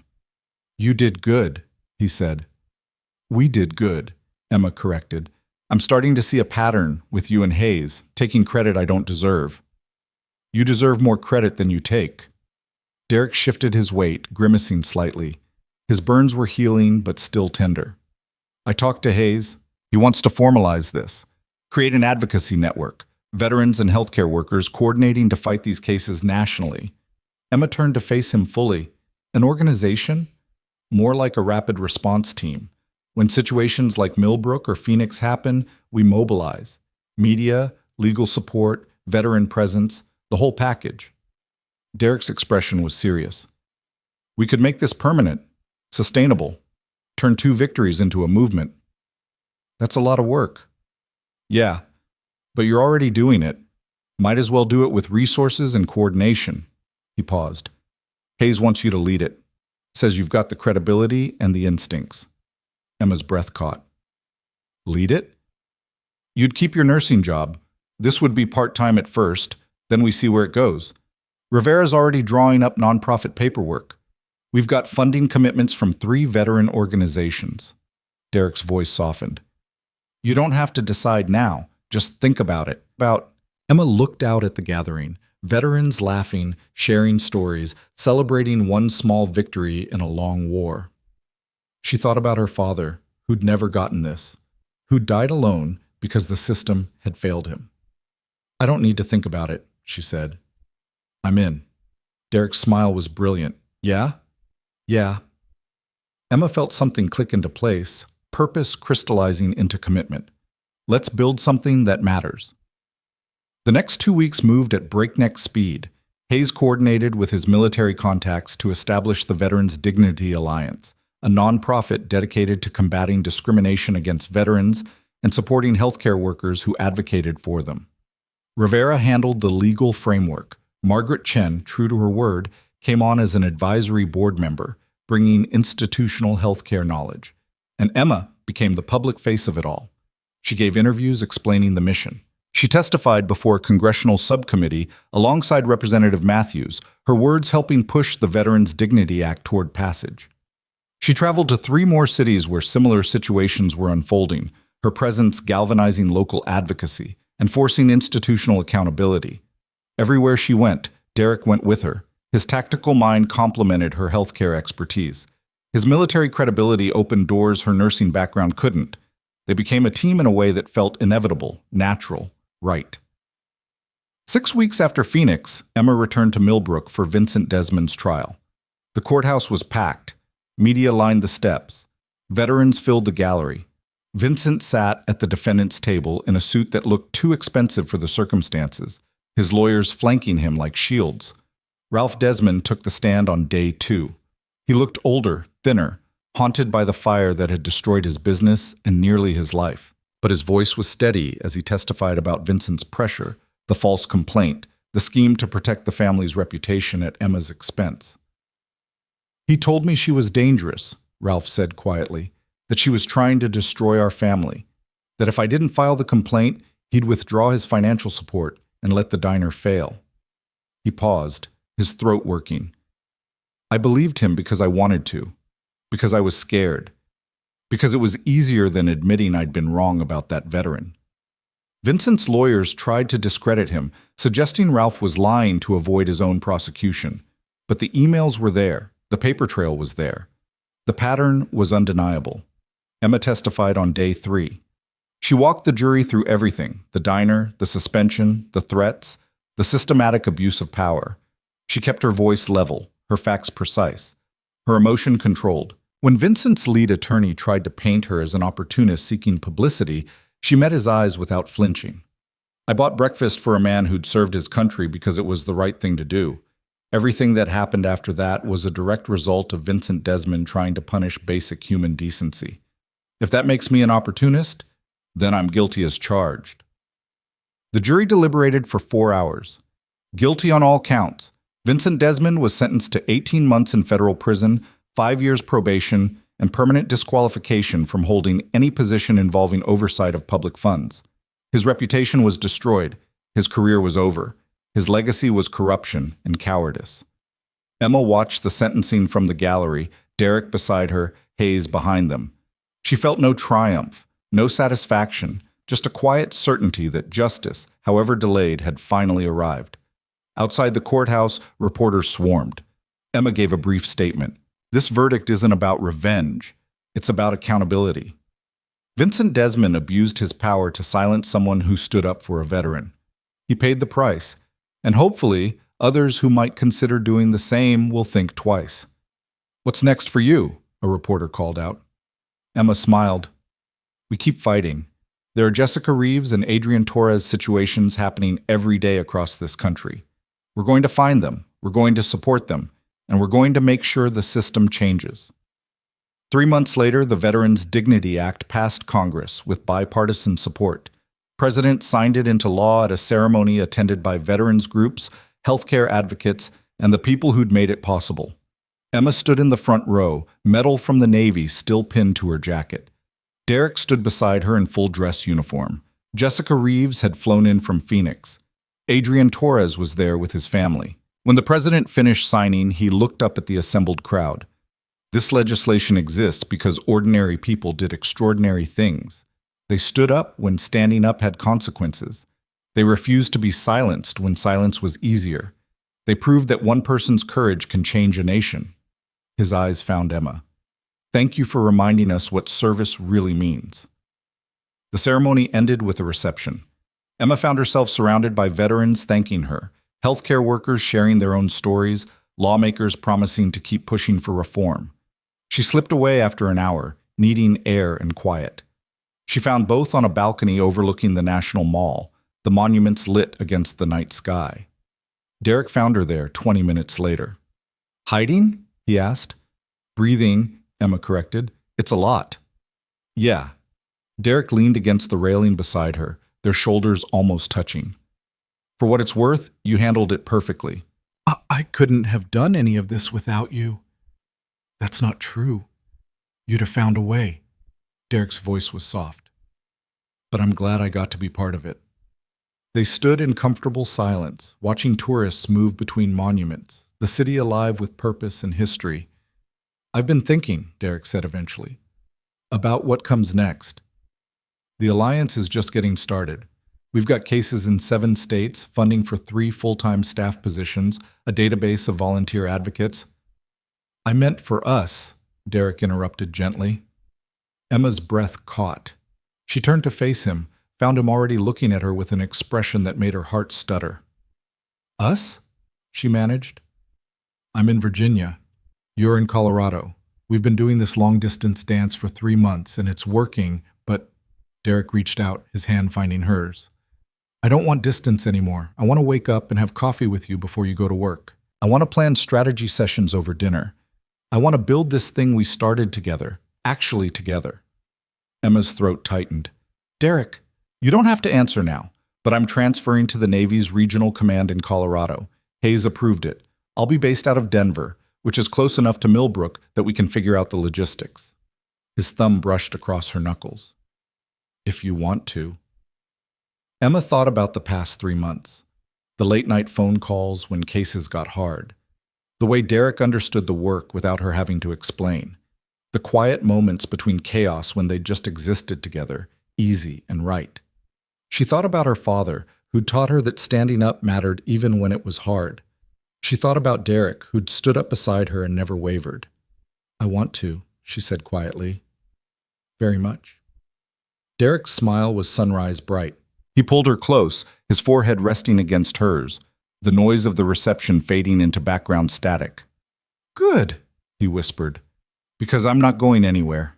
They kissed on that balcony overlooking monuments to service and sacrifice, two people who'd found each other in crisis and built something that mattered from the wreckage. 6 months later, Emma stood in Riverside General's newest wing, the Veterans Care Center, fully funded and operational. The Ombudsman office was staffed by a former Army medic who understood both healthcare and military culture. The protocols were clear, the oversight transparent, the commitment genuine. Margaret Chen had been promoted to Chief Nursing Officer, her first major initiative ensuring that advocacy was valued, not punished. Dr. Waverly had quietly retired, replaced by an attending who actually listened to his nurses. The hospital that had tried to silence Emma had become a model for veteran care. She walked through the wing with Derek, who'd just returned from a deployment supporting training operations. His transfer had gone through. They'd found an apartment halfway between Denver and Millbrook that felt like home in a way neither of them had expected. "Your dad would be proud," Derek said quietly, watching Emma review a patient chart with one of the new nurses. Emma looked up, surprised. "What made you think of him?" "Because this is his legacy as much as yours. He served, he sacrificed, he deserved better." Derek's voice was gentle. "You made sure other veterans get what he should have had. That matters." Emma felt tears prick her eyes, but they were good tears, healing tears. "Yeah," she said, "it does." That evening, she returned to her apartment and pulled out a box from the back of her closet. Inside were her father's medals, his dress uniform, photographs from his service. She'd avoided looking at them for years, the grief too raw, the loss too sharp. But now she could see them differently, not as reminders of failure, but as evidence of sacrifice that had finally been honored. She set the box on her dresser, her father's purple heart beside the medal the Navy had given her. 2 generations. 2 different kinds of service, connected by the belief that doing the right thing mattered, even when the cost was high. The Veterans Dignity Alliance continued to grow. By the end of the year, they'd handled 47 cases across 16 states. 39 resulted in policy changes or personnel accountability. 8 were still in progress. 0 had been abandoned. Emma balanced her nursing work with Alliance leadership, finding that the two complemented each other in unexpected ways. Her clinical skills informed her advocacy. Her advocacy made her a better nurse. Derek became the Alliance's operations director, bringing military precision to their rapid response protocols. Hayes remained an advisory board member, his network of contacts invaluable for cutting through bureaucratic resistance. Jessica Reeves joined as their Southwest Regional Coordinator, her experience in Phoenix making her perfect for supporting other healthcare workers facing retaliation. And 1 year to the day after Emma had shared her table with Derek at the Anchor Diner, they returned to that spot. The building was gone, demolished after the fire, but the lot had been purchased by a veterans organization and transformed into a memorial park. Benches, a flagpole, plaques honoring local veterans. At the center stood a simple stone marker, in memory of all veterans who served with honor and deserved to be seen. Emma and Derek stood before it, hands linked, surrounded by the people who'd made this possible. Hayes and his team, Margaret Chen, Rachel Kim, Thomas Rivera, the 73 veterans who'd stood in formation outside the hospital. A small ceremony marked the anniversary. The mayor spoke about change. Veterans shared stories. Emma was asked to say a few words. She stepped forward, Derek beside her, and looked at the assembled crowd. "A year ago, I bought breakfast for a stranger. That small act became something bigger than I ever imagined, not because I'm special, but because it mattered." She paused, choosing her words carefully. Every day people make choices about whether to look away or lean in, whether to stay silent or speak up, whether to accept injustice or fight back. She gestured to the memorial park. This exists because enough people chose to lean in, to speak up, to fight back, and it will keep existing as long as we remember that one person's courage can change everything. Emma's eyes found the faces in the crowd, veterans who'd found dignity, healthcare workers who'd found support, allies who'd found purpose. So to everyone who's ever been told to be quiet, to back down, to accept that this is just how things are, don't. Stand up, speak out, make space at your table. She smiled. You never know what might happen when you do.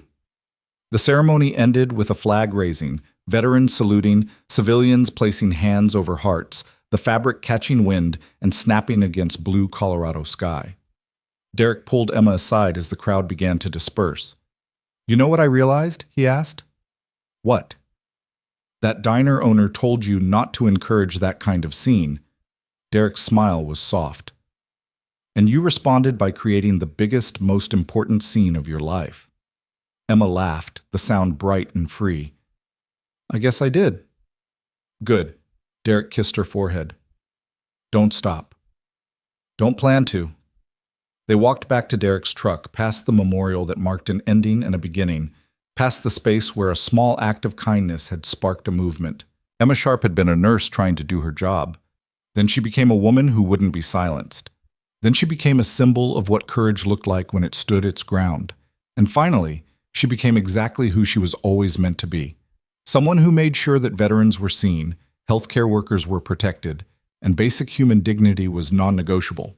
The Navy SEAL who'd asked to share her table had changed her life. But she'd changed his too. And together they'd changed a system that desperately needed changing. The work would continue. More cases would come. More fights would need fighting. But Emma was ready. She'd learned that standing up was hard. She'd learned that justice was worth the cost. And she'd learned that sometimes the most powerful thing you could do was make space for someone else's humanity.